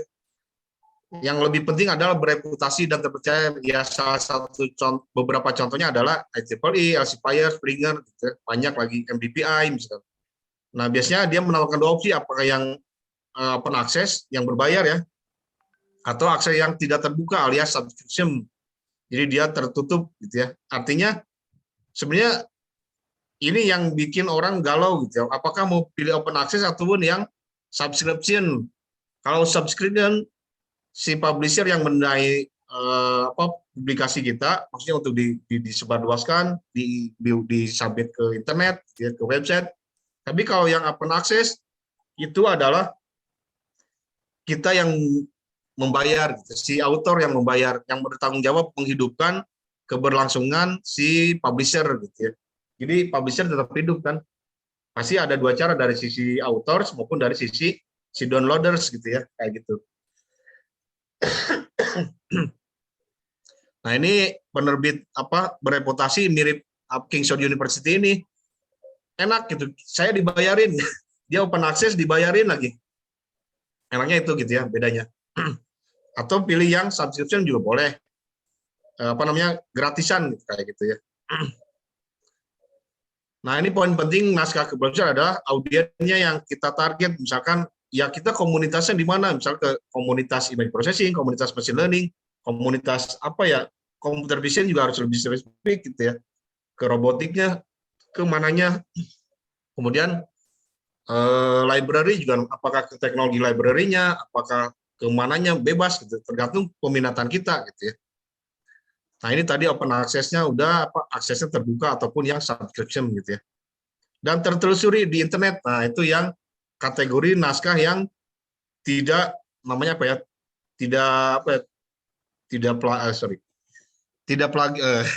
predator maksudnya. Tidak predator, pasti dia ada di internet gitu ya. Dan ada 2i-nya, punya impact factor yang jelas, terus jelas probabilitas penerimaannya gitu ya, berapa lama notifikasi pertamanya gitu ya, seperti itu. Nah, ini contohnya untuk yang journalfinder.elsevier.com. Misalkan saya yang jurnal yang COVID tadi ya, tapi saya analisis ke kualitas image-nya gitu ya, kualitas citranya. Kalau misalkan saya submit ke Computers in Biology and Medicine, jadi citasinya hanya 5,4. Impact factor-nya cukup tinggi ya, 3,4, luar biasa. Tapi rate-nya lihat, 12%-nya yang diterima dari 100 hanya 12 orang. Dan notifikasinya sangat cepat. Notifikasi pertama 1 minggu, bahkan 3 minggu sudah siap dipublikasikan gitu ya.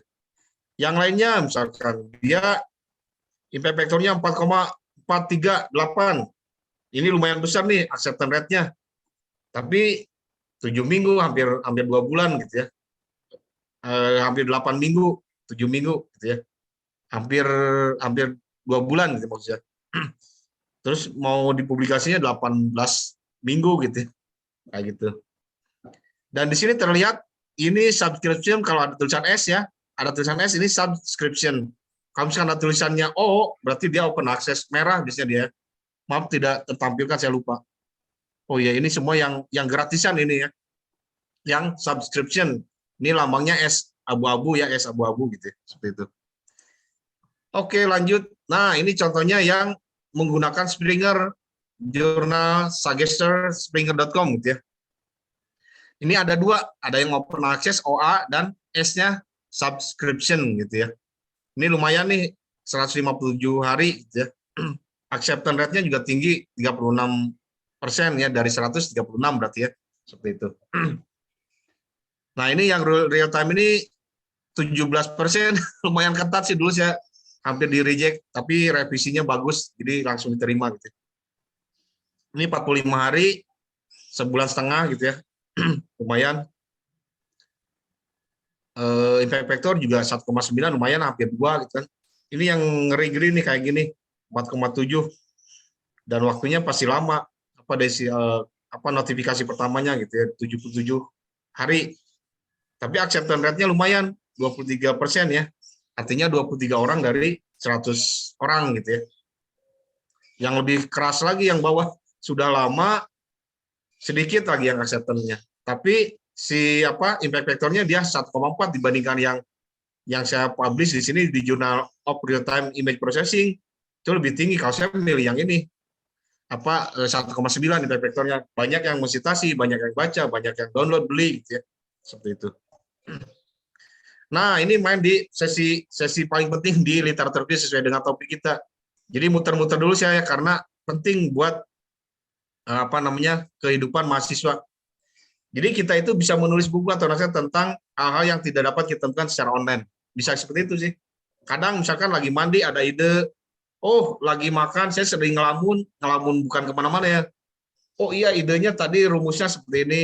Oh algoritmanya bukan seperti itu gitu. Tiba-tiba gitu. Itu mungkin rezeki juga kan dari Allah. Gitu. saya kadang seperti itu nggak sengaja. Kalau sengaja baca itu lagi pusing coding itu susah keluarnya gitu idenya. Tapi kalau lagi ngelamun, lagi makan nyemil di halaman rumah, loh, kok tiba-tiba ada ide, saya catat langsung di kertas coret gitu. Karena suka lupa, minimal di HP ada notes kan di HP, ya udah saya tulis dulu. Bahaya kalau nggak ditulis lupa gitu. Wah tadi udah inget, wah ini nih poinnya, saya langsung dicatat di HP, tek. Wah udah nanti saya coba oprek-oprek sampai ke eksperimennya, benar nggak? Oh benar, kayak gitu. Jadi ide bisa datang dari mana aja dan kapan saja ya. Jadi ini mau yang kiri atau yang kanan? Kalau dibaca jadi apa ini? Lapar. Jadi lapar ini ya. Left atau right, gitu ya. Maksudnya literatur atau review dulu, gitu ya. Nanti kita lihat. Nah, ini yang paling penting buat saya ya, khususnya bagi mahasiswa bimbingan saya. Jadi literatur review tidak sama dengan definisi, gitu ya. Sering saya melihat entah dosennya nggak baca, entah nggak meriksa, diisi dari literatur review di di section 2 kalau di conference selalu isi itu machine learning adalah bla bla bla, machine learning is bla bla bla, terus teori bikin penuh gitu satu halaman ya seperti itu walaupun dia 2 kolom gitu. Ngapain gitu ya? Justru yang fokus itu adalah mengulas apa yang orang lain sudah diulas, apa yang sudah orang lain ditulis gitu ya. Jadi mengulas, mereview, menilai, menjelek-jelekan boleh kok gitu. Kalau ilmiah boleh ya menjelek-jelekan gitu. Wah ini paper ini kurang ini gitu kan. Secara teknis metodenya gini nih, nanti ada contohnya saya sampaikan seperti ini. Setelah ini ya gitu. Jadi tidak sama dengan definisi. Ini salah besar ketika di tulisan jurnal, konferen, mahasiswa sering menuliskan literatur review atau landasan teori. Definisi dari machine learning adalah bla bla. Definisi dari computer vision adalah bla bla bla. Kok jadi gini gitu, saya bingung. Justru yang lebih penting adalah apa yang terjadi, apa yang kita analisis dari tulisan orang lain. Gitu ya. Khususnya dari metodologi orang, oh yang orang lain tuh kok, ini metodologi setelah kita eksperimenkan kok nggak seperti yang dia tulis. Nah itu boleh kita komplain, kita bandingkan dengan hasil kita. Jadi bukan lagi menuliskan definisi, itu udah ketinggalan, capek gitu. Si reviewer sudah nggak main lagi definisi, nggak main lagi teori, tapi langsung ke analisis di mana kita membandingkan maupun mencari kesalahan dari orang lain, menjelek-jelekan orang lain dari tulisannya, maksudnya menjelekkan tulisannya bukan orangnya, mohon maaf saya salah. Gibah paper gitu.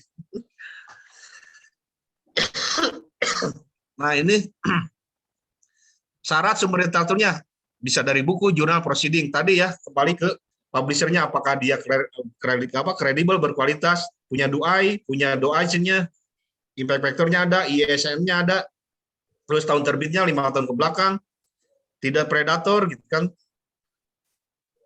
Nah ini yang urusan duit biasanya si publisher paling seneng gitu ya. Maka hati-hati ketika publisher yang resmi itu nggak akan segitunya. Jadi ketika accepted dia baru harus bayar, bukan bayar di awal gitu ya. Nggak di DP-in kok, gitu. Langsung ketika accepted baru dibayar gitu ya.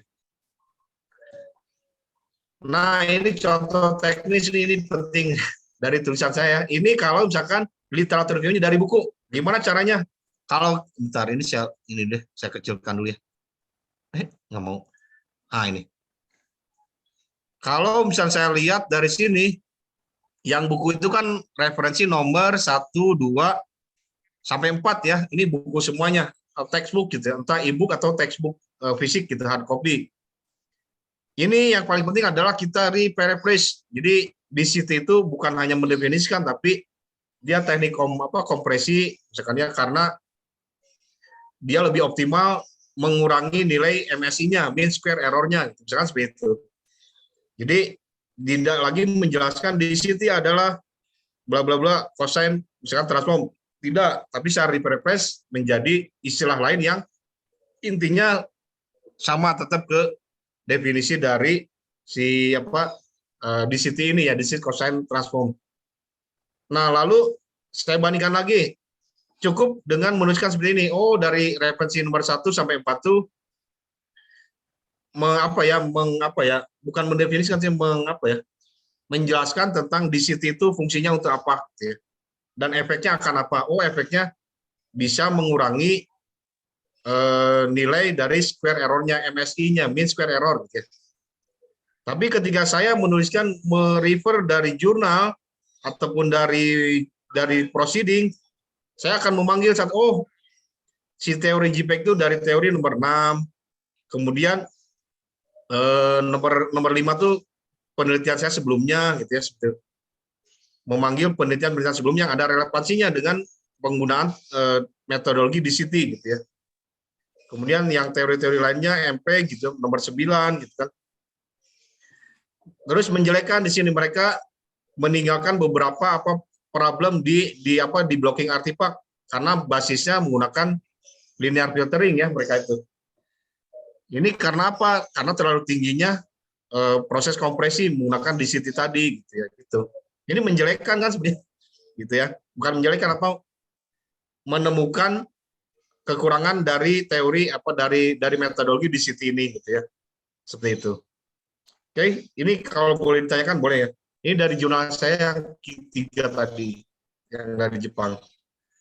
Nah, ini dari Q2 sekarang merefer dari literatur review berdasarkan proceeding ataupun jurnal. Ini nomor 21 sampai 30 ya.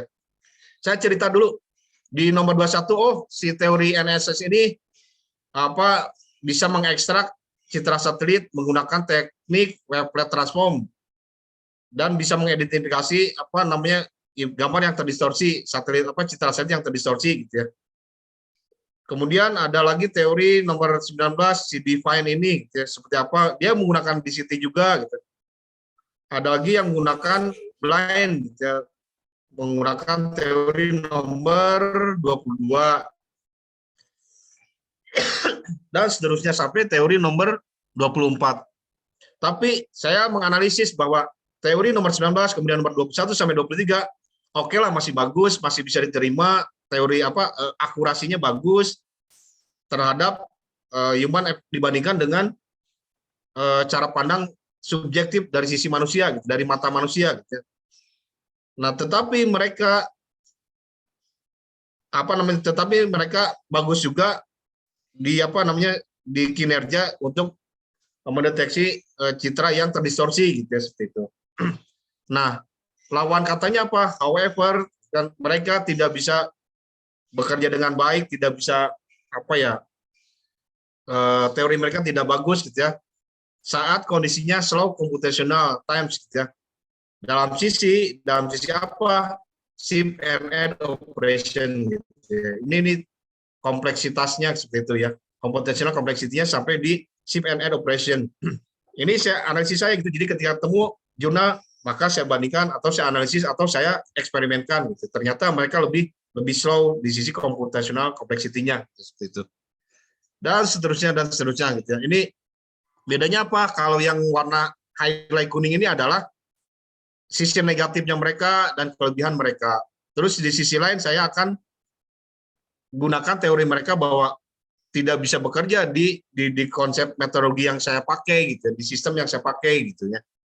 Yang underscore warna hijau ini, gitu ya. Seperti itu.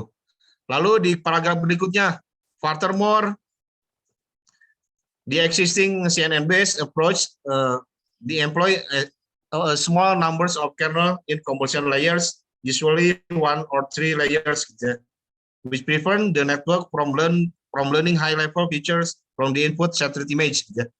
Ini saya ceritakan dulu bahwa teori yang CNN itu seperti ini, gitu kan. mereka bisa bekerja di yang, tapi masalah ketika dia yang kondisinya low resolution, misalkan seperti itu ya.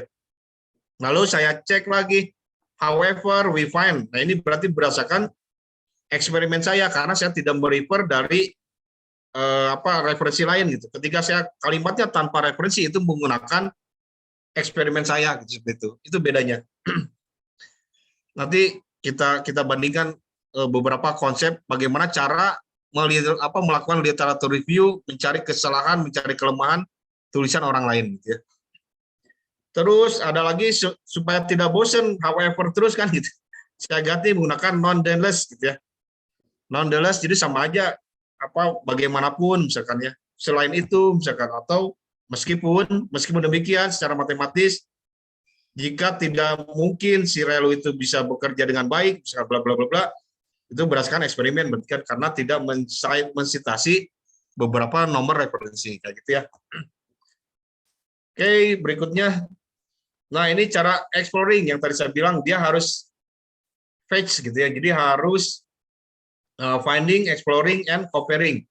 Jadi finding ini yang tadi saya sampaikan bahwa ketika saya tidak menuliskan, saya tidak menuliskan referensi tentang kejelekan kekurangan si paper yang sebelumnya, maka saya tidak mencantumkan karena ini hasil dari finding saya, gitu, eksperimen saya. Gitu. Kemudian exploring bisa aja ini dibuktikan dari hasil eksperimen, dari source code, dari konsep teori lain, atau sumber referensi lain. Maka akan muncul referensi-referensi dari penulis lain ketika kita menggunakan teori exploring saat melakukan literatur review. Gitu ya. Tapi ketika comparing, bandingkan aja, oh teori A nggak bagus nih di dalam kondisi misalkan dibandingkan teori B, gitu, seperti itu, konsep B, gitu ya. Dan seterusnya seperti itu. Jadi ujungnya tetap mencari kelemahan, kekurangan dari tulisan paper orang lain kayak gitu ya. Nah, selanjutnya ini misalkan kalau konsepnya adalah mencari kekurangan orang lain dengan cara finding and exploring tadi ya. Finding itu bisa aja dari eksperimen saya, exploring juga sama dari teori yang lain, bisa aja seperti itu ya. Nah, ini contohnya yang highlight kuning ini, terus saya ganti lagi, nggak however lagi, kan bisa aja notwithstanding, gitu ya. Itu sama aja dengan lawan kata however, bagaimanapun, wah sayangnya, kayak gitu kan, mirip-mirip seperti itu. Biar setiap paragraf itu nggak bosen, however terus, atau unfortunately terus, atau notwithstanding terus, nggak seperti itu gitu, biar nggak kaku gitu. Atau bisa aja regrettably gitu kan, sangat disayangkan, sangat disesalkan bahwa misalkan yang kalimat ini di CNN tidak bagus ketika menampilkan skor atau grade dari kualitas image gitu, seperti itu misalkan. Tapi ketika yang sebelah kanan mencantumkan referensi, itu berarti saya membandingkan dengan paper yang lain yang menggunakan metodologi yang sama gitu ya. Itu bedanya. Jadi kalau yang murni hasil analisis kita menggunakan eksperimen kita, menggunakan source code dan muncul hasilnya, maka itulah yang disebut dengan konsep bagaimana literatur review menggunakan teknik finding dan exploring kayak gitu ya. Jadi kita sendiri makanya butuh waktu gila-gilaan. Jadi bukan hanya sekedar baca, tapi harus kita praktekkan, kita buktikan secara empiris ya dengan eksperimen kayak gitu. Nah, syarat sumber literatur harus berlawanan. Tadi yang saya bilang ya, opposite conjunction. Jadi misalkan di Indonesia sering sekali menggunakan kalimat yang bertumpuk-tumpuk, bermajemuk-majemuk gitu. Setara berlawanan. Misalnya gini, tadi pagi saya menggunakan roda 4 ke kampus Telkom University pada pukul 5. Pada pagi hari menjelang fajar terbit, misalkan gitu ya, seperti itu. Oh, bahasanya lebay kan? Padahal pada pagi hari pukul 6, kenapa nggak gitu? Bahasanya itu orang Indonesia kayak gitu. Nggak apa-apa, rasa bahasanya seperti itu. Pelan-pelan kita mulai mengurangi bahasa-bahasa majemuk bertingkat, bahasa-bahasa terlalu panjang, tidak efisien, dan majemuk gitu ya, seperti itu. Berlawanan. Nah, berlawanan itu apa? Tadi yang saya sampaikan bahwa bisa aja menggunakan anyhow, however, kemudian nonetheless, gitu kayak gitu ya. Bisa aja meskipun begitu, notwithstanding, meskipun demikian, despite, bisa aja karena itu, meskipun demikian, bisa aja kan in spite of, bla bla bla. Atau withal, lagi pula si Anu gini-gini nih kan kayak itu ya. bahasa Inggris banyak variasinya untuk melakukan conjunction opposite conjunction gitu ya. Kalimat setara tapi berlawanan. Nah, ini misalkan setara tapi berwarna, ini juga termasuk opposite conjunction kan, ada kata-kata tapi gitu. Dia cantik tapi tidak jarang mandi misalkan itu. Tapi tidak mandi pagi misalkan. Nah, itu juga berlawanan kan. Dia lapar tapi dia kenyang tapi tidak makan. Nah, itu kan berlawanan kayak gitu ya. Kalimatnya berlawanan, isinya substansinya gitu seperti itu. Nah, ini contohnya. Contoh dari yang Q2, ini Q2. Misalkan yang ini yang sebelah kiri ya. The successful deblocking artifact method uses point-wise self-adaptive DCA as a DCT gitu ya. Additionally, regression tree feed menurut referensi 9 dan 10 menggunakan point-wise tree induction. Tetapi, bagaimanapun deblocking artifact yang digunakan deblocking artifact metodologi deblocking artifact pada referensi nomor 8 sampai 10 tidak bisa mereproduksi bentuk edge yang lebih bagus gitu ya. Cenderung makan lebih halus gitu, sangat halus gitu ya, di sisi image. Maka kalau makin halus nggak terdeteksi kan si edge-nya kayak gitu ya. Si tepiannya nggak terdeteksi karena saking halusnya dan lembut nggak kelihatan edge-nya gitu ya, kayak gitu. Atau kalau misalkan menggunakan kalimat yang lain conjunction yang lainnya unfortunately gitu ya. Ini teori-teori menjelaskan kebaikan dan kejelekan si paper tersebut. Lalu terakhir hasil analisis saya, sangat disayangkan ternyata metodologi debugging artifact nomor 5, 11 dan sampai 14 compositional time-nya sangat tinggi gitu kan. Saat mengakses saat proses assessment kayak gitu ya. Atau yang lain misalkan supaya tidak bosan however terus, tidak bosan dengan unfortunately, saya menggunakan non-deless gitu, kayak gitu. Dan bermacam-macam tadi conjunction yang sudah saya sampaikan di sini, beberapa conjunction yang saya sampaikan di sini saja dengan kalimat-kalimat yang lainnya. Oke. Seperti itu. Ternyata sudah. Itu mungkin yang dapat saya sampaikan. Ya, jam 3 ya. Silakan saya kembalikan ke moderator mungkin kalau ada yang mau didiskusikan ataupun mau ditanyakan, diprotes juga boleh, saya boleh diprotes kok. Dimarahin juga boleh. Ini nggak enak menyampaikannya cepat, gitu. Misalkan kayak gitu, saya suka. Gitu. Saya izin stop share ya. Silakan dilanjutkan ke Bu Lucy untuk memimpin acaranya. Terima kasih. Terima kasih sekali Pak Risnandar atas materinya, luar biasa sekali. Tadi kita sudah mendapatkan insightful sekali ya, sangat insightful sekali materi yang sudah disampaikan oleh Pak Risnandar mengenai literatur review. Dan bagi Bapak Ibu yang akan bertanya atau rekan-rekan yang akan bertanya, silakan menyampaikannya di kolom chat atau bisa langsung raise hand. Nanti silakan langsung saja open mic ya. Baik, silakan mungkin ada yang bertanya. Karena ini waktunya masih ada sekitar 15 sampai 30 menit lagi mungkin ya. Sampai 15 menit lagi. Ya, silakan. Ada yang mau bertanya Bapak Ibu? Silakan bebas ya. Ya. Ada Pak Said nih. Pak Said Parabi.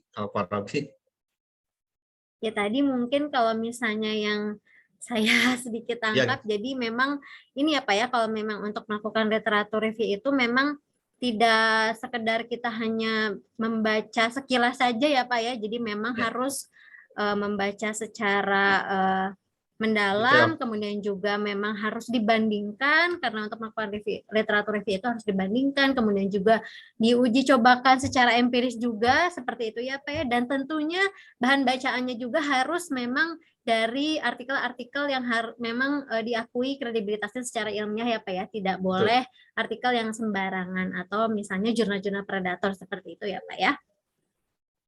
Baik, ada yang mau bertanya? Dan sebagai informasi juga... ini ada mahasiswa saya juga. Ayo Bu Nancy. Ada Bu Nancy nih, mahasiswa saya. Ya, silakan. Terima kasih Bu Nancy. Ya, selamat sore. Sore Bu Nancy di Manado ya. Ya, terima kasih sudah beri kesempatan sore hari ini. Ya. Di mahasiswa Indonesia. Ada yang tanyakan Bu Nancy, silakan. Untuk saat ini Belum Pak, saya nanti Ya. mungkin sebentar ya. Ya baik. Ini saya kirimkan ya materinya di chatbox di Zoom meeting ya. Pasti Iya, Pak. dibutuhkan Terima ya. kasih, Baik. Pak. Bentar. Dan mungkin sebagai informasi juga untuk jurnal-jurnal yang tadi Bapak Risnandar sebutkan seperti artikel-artikel di IEEE, kemudian juga ACM dan juga Springer, Tela and Francis, itu database-database-nya adalah merupakan memang database yang kami langgan ya Bapak Ibu ya. Jadi silakan Bapak Ibu bisa mengakses IEEE, ACM, Springer, kemudian juga Emerald dan Tela and Francis di database yang kami langgan. Jadi Bapak Ibu bisa mengaksesnya. Jika Bapak Ibu menggunakan atau mengaksesnya akan melalui luar jaringan kampus, Bapak Ibu bisa menggunakan aplikasi yang kami langgan yaitu adalah MyLove. Nah, MyLove. Nah, bagaimana cara mengakses atau menginstal dan daftar ke MyLove nanti cara-caranya akan di-share linknya oleh panitia ya di kolom chat. Ya, Bapak Ibu ada yang mau bertanya atau mungkin sudah jelas, mungkin Pak Risnandar ini menjelaskannya sudah sangat jelas sekali. Ya, izin Dan protes Bu. juga senang ya. Ada yang mau bertanya, Pak Bapak Nur Alamsyah, silakan Pak. Ya, baik. Assalamualaikum warahmatullahi wabarakatuh. Selamat siang Pak Risnandar. Salam kenal. Ya. Saya dari mahasiswa S3 Informatika Pak, yang kebetulan baru diterima. Kami di sini tentu diminta untuk membaca literatur-literatur, penelitian-penelitian yang terdahulu, dan itu tentu ditarget ya Pak, mungkin satu hari 1 atau 2 paper gitu ya Pak. Nah, adakah semacam format form di mana untuk dokumentasi hasil literatur review itu Pak? Jadi misalnya metodenya apa, kemudian kelemahannya apa, sehingga nanti hasil literatur itu ada dokumentasinya gitu Pak. Oh ya baik. Ya, Kalau saya dulu zaman mahasiswa di waktu S2 ataupun S3, saya bikin kolom seperti ini Pak, bikin tabel gitu kan. Saya pakai ini yang 5W1H. Nah itu. Pakai 5W1 atau kalau mau jelas ya bisa aja paper A what kan waktu ya paper A gitu judulnya, seperti itulah sepanjang itu kira-kira. Atau bisa aja langsung judul terus advantage, disadvantage-nya apa kayak gitu. Bisa seperti itu. Oke, baik. Nanti kan muncul tuh jadi mengerucut, oh yang lain sudah menggunakan metodologi A, B, C, D dan seterusnya. Kita waduh gimana nih udah dipakai semua orang gitu. Nah, dari situ mulai pusing gitu. Kadang mahasiswa bingung gini. Lupa ini malah nggak ada, justru itu meneliti gitu. Jangan neliti yang sudah ada gitu. Oke, baik. Itu yang belum pernah dipakai gitu kan, kayak gitu. Baru penelitian namanya. Oke, baik. Itu aja Pak, pakai tabel gimana caranya supaya mudah dibaca dan Bapak langsung, oh ini hasil resume saya beberapa hari ini. Seminggu saya dapat berapa? Dapat 70-an gitu. Mabok juga sih emang semester 1 2 itu gitu. Wajar gitu mahasiswa. Ya kenapa mau S3 gitu. Ya, baik. Baik, terima kasih Pak atas informasinya. Ya, sama-sama Pak. Ya, baik. Terima kasih Pak Nur Alamsyah atas pertanyaannya. Ada yang mau bertanya lagi, Bapak Ibu, silakan.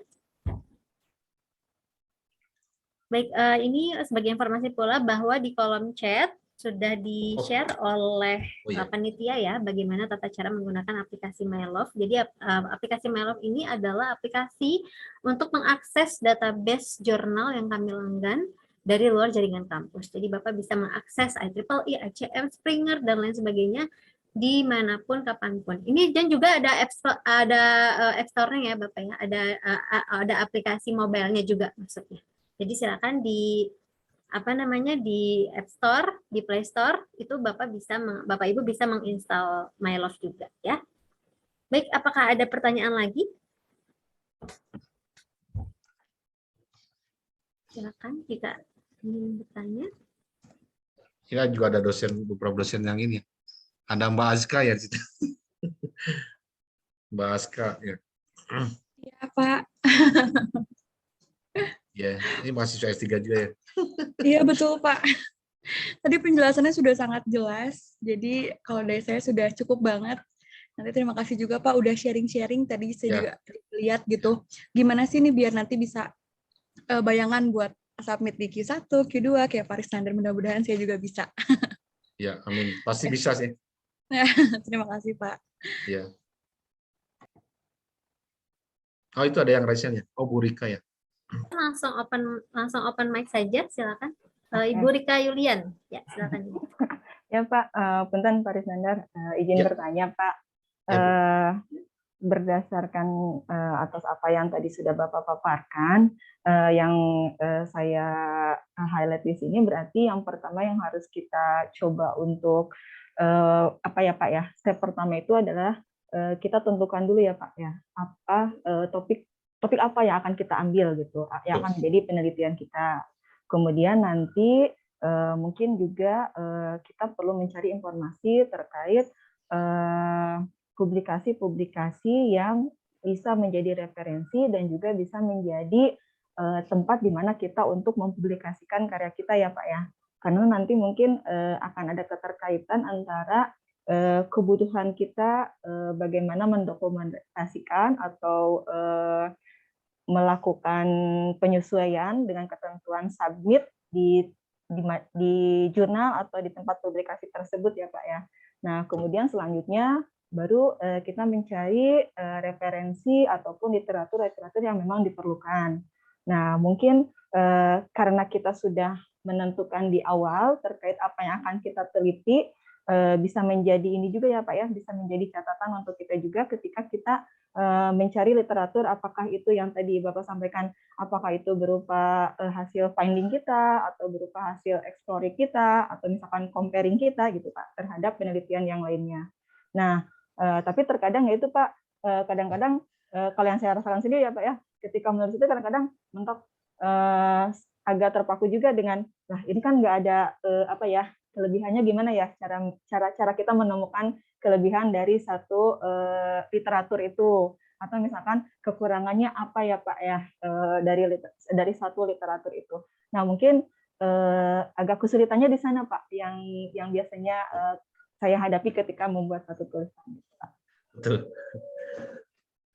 Ya betul Bu, terima kasih Bu Rika Yulian. Memang problemnya di situ gitu ya, bahwa mahasiswa S2, S3 yang lagi studi gitu ya, khususnya lagi menjalankan studinya, masalah dulu saya adalah saya malas membaca yang berbasis tulisan kaku gitu ya, kan ilmiah tuh kaku ya, stuck gitu, kayak gitu, resmi terus itu kan. Nah, cara menemukannya tadi misalkan findingnya adalah bisa aja dari referensi yang lain gitu. Yang lain sudah membahas terhadap konsep atau metodologi yang dipelajari, yang dipakai di paper X gitu ya.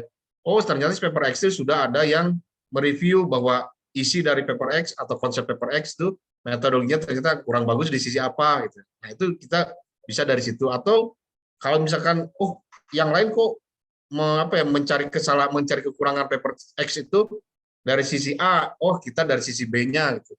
Seperti itu. Cari lagi ada nggak yang menuliskan tentang paper si X yang mencari kesalahan, kekurangan di sisi B gitu misalkan. Wah, itu memang repot. Nah, kalau nggak ada, kita kejar lagi. Ada nggak yang mensitasi si paper tersebut?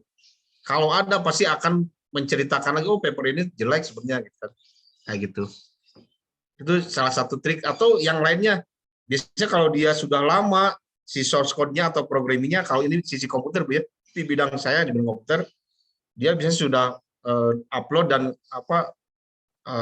free gitu ya, open source si software dia untuk di-download, lalu saya eksperimenkan dengan data yang berbeda, data set yang berbeda, dengan parameter yang berbeda, dia masih beneran nggak sih sebenarnya konsepnya dia, metodologi yang dia jadikan novel itu masih layak ketika kondisinya adalah datanya besar, atau resolusinya tinggi, resolusinya rendah sekalipun. Gitu.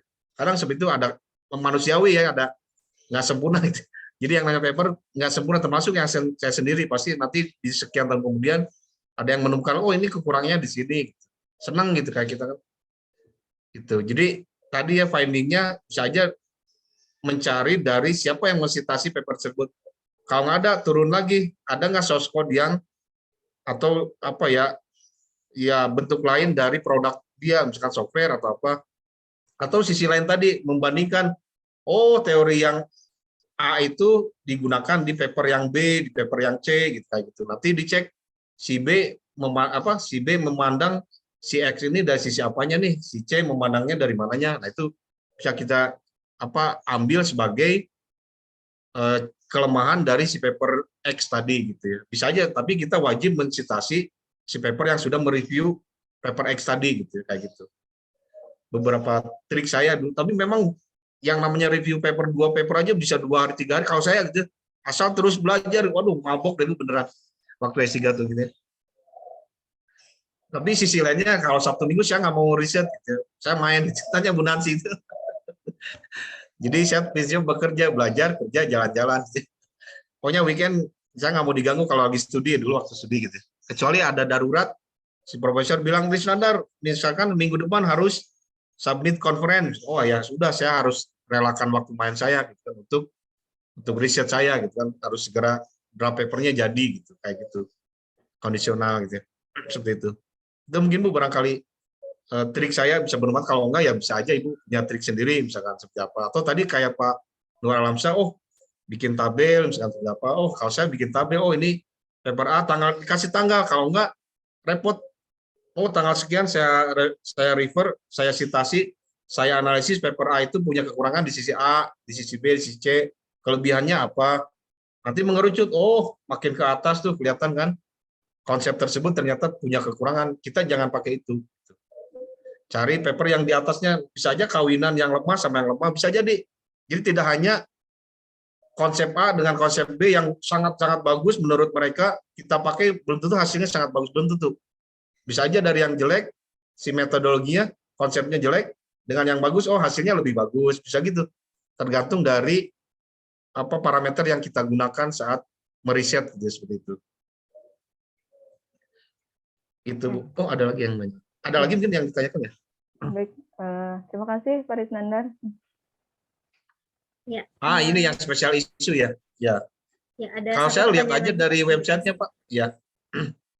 Journal Finder bisa, atau dari saya langkah pertama adalah Journal Finder dulu ya. Di Journal Finder saya cari yang tentang image processing, misalkan kemarin saya cek, ada yang jurnal Kingston University masuk nih di list itu. Ya udah saya cek satu persatu. Saya ambil top 5 gitu, publisher yang cukup bagus, yang nyambung dengan topik judul dan abstrak kita. Saya cek satu-satu bahan mana resources yang kita miliki, misalkan pendanaannya ada atau enggak, kita cek gitu kan. Ini ada yang open source, open access tapi dibayarin sama pihak kampus. Wah, seneng gitu. Terus habis itu saya cek lagi berapa lama dia notifikasi pertamanya gitu kan. Waktunya. Nanti berapa lama juga untuk sampai publish gitu ya, kayak gitu. Nanti keluarkan ya tadi yang saya sampaikan itu. Toolsnya sementara seperti spesial isu, ketika kita mengklik si website, biasanya muncul spesial isu untuk periode Maret, periode April, biasanya keluar kok, atau langsung di googling juga boleh kok. Special issue for misalkan machine learning in computer vision misalkan kayak gitu, langsung keluar. Tapi jangan lupa tahunnya 2022 misalkan kayak gitu. Itu bisa di googling, bisa juga lewat Journal Finder atau lewat jurnal Suggester yang punya Springer gitu ya. Dicek aja webnya. Lebih baik yang spesial isu, kalau mau ya cepat, ya bagus. Minimal Q2 deh, jangan ke Q3 saran saya. Paksakan ke Q1 gitu. Jangan takut, mereka pasti profesor kok yang review, saya seneng. Jadi jangan harus jangan baper gitu. Saya sakit hati nih, si reviewer yang publisher A ngejelek-jelekin, seneng saya rangkum tulisan dia, saya perbaiki, lalu submit ke jurnal yang lain yang Q1 juga diterima. Bisa karena udah ngebaca, udah diperbaiki dan enak dibaca, hasilnya bagus kayak gitu. Seneng kalau diomongin sama reviewernya, dianalisis, wah ini kamu jelekin, seneng saya gitu, bukan saya senyum-senyum gitu. Bagus ini, asik gitu. Kan nggak boleh disubmit lagi ke jurnal yang sama kan, ke publisher yang sama, tapi submit ke publisher yang lain yang selevel gitu. Pasti bagus dan diterima. Jadi jangan baper ketika di-reject. Saya bulan ini udah di-reject 4 kali loh. Saya senang, saya ambil resumenya, saya perbaiki, saya nggak akan submit ke situ lagi, ke jurnal yang selevel gitu. Itu.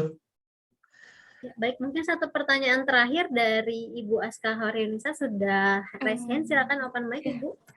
Punten Pak, ini saya penasaran aja tadi mengenai self plagiarism.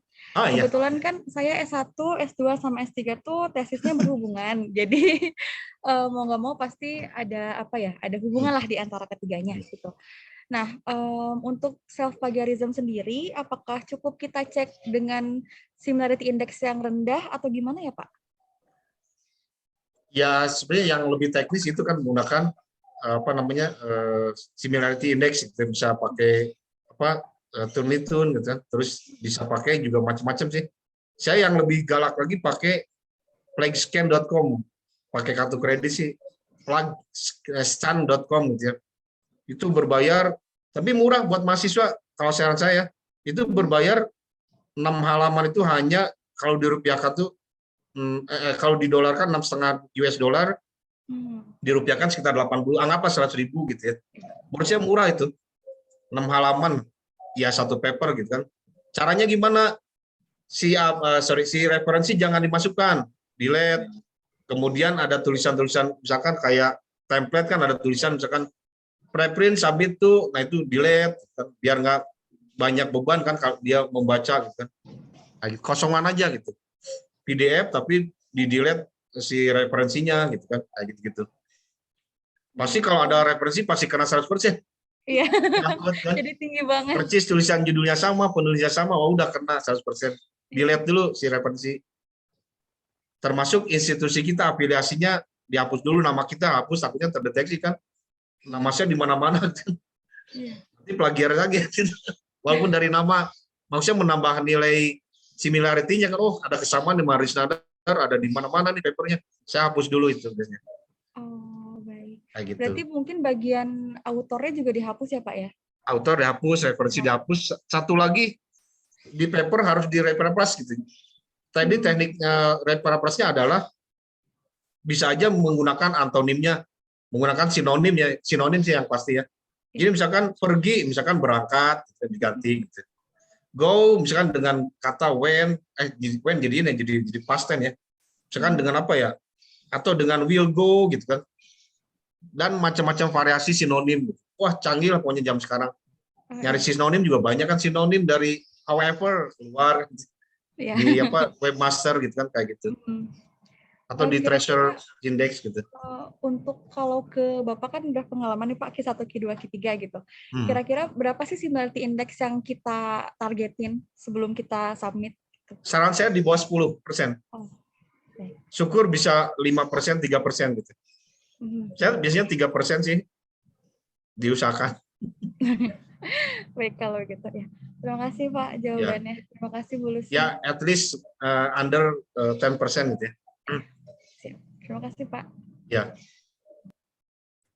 Baik, terima kasih Bu Hairunisa atas pertanyaannya, dan ada lagi untuk menambahkan Bu Aska Horenisa juga Pak. Jadi kami melanggankan untuk preventif plagiarism checker juga ya Pak ya. Ada item ticket dan juga ada Turnitin. Nah, bagaimana cara mengaksesnya itu bisa ditanyakan ke admin fakultas masing-masing, karena sekarang kan untuk skema berlangganan kami itu adalah unlimited dokumen tapi memang limited user. Jadi memang untuk usernya kami serahkan ke admin fakultas masing-masing. Jadi kepada Bu Aska bisa ditanyakan ke bagian fakultasnya masing-masing untuk menanyakan bagaimana cara melakukan akses Turnitin dan juga item ticket. Baik, terima kasih Bu Lucy. Ya, sama-sama. Ya, mungkin terima kasih banyak Pak. Itu mungkin pertanyaan terakhir ya dari Pak Aska, karena memang waktunya juga sudah habis, kan sudah masuk waktu asyar juga. Terima kasih kepada Pak Arisnandar atas waktunya dan materinya sangat bermanfaat sekali. Jangan bosan Pak untuk diundang lagi oleh kami nanti. Insya Allah. Ya, dan setelah ini kita akan berfoto secara virtual terlebih dahulu ya, secara bersama-sama. Wah, harus gaya dulu nih. Ya, jadi silakan kepada Bapak Ibu yang kameranya masih off, mohon berkenan untuk kameranya di-on-kan terlebih dahulu ya, karena kita akan berfoto secara bersama-sama terlebih dahulu. Baik, kepada Mas Sobran ya, sudah siap ya Mas Sobran untuk meng-capture. Kita akan berfoto virtual bersama. Baik, 1, 2, 3. Baik, sudah ada ya, cuma hanya ada satu slide saja ya Bapak Ibu ya. Terima kasih kepada Bapak Ibu dari program studi S2 dan S3 dari Prodi Informatika atas kedatangannya pada kelas literasi ini. Terima kasih juga kepada narasumber yang luar biasa Pak Risnandar PhD atas kedatangannya juga. Mohon maaf jika ada kekurangan dari kami. Semoga Bapak Ibu sehat selalu. Sampai bertemu di kegiatan Open Library Telkom University selanjutnya. Wassalamualaikum warahmatullahi wabarakatuh dan salam literasi. Waalaikumsalam warahmatullahi wabarakatuh. Terima kasih semuanya ya. Mudah-mudahan bermanfaat walaupun sedikit. Terima kasih Pak Riz. Ya, izin Lip ya. Ya.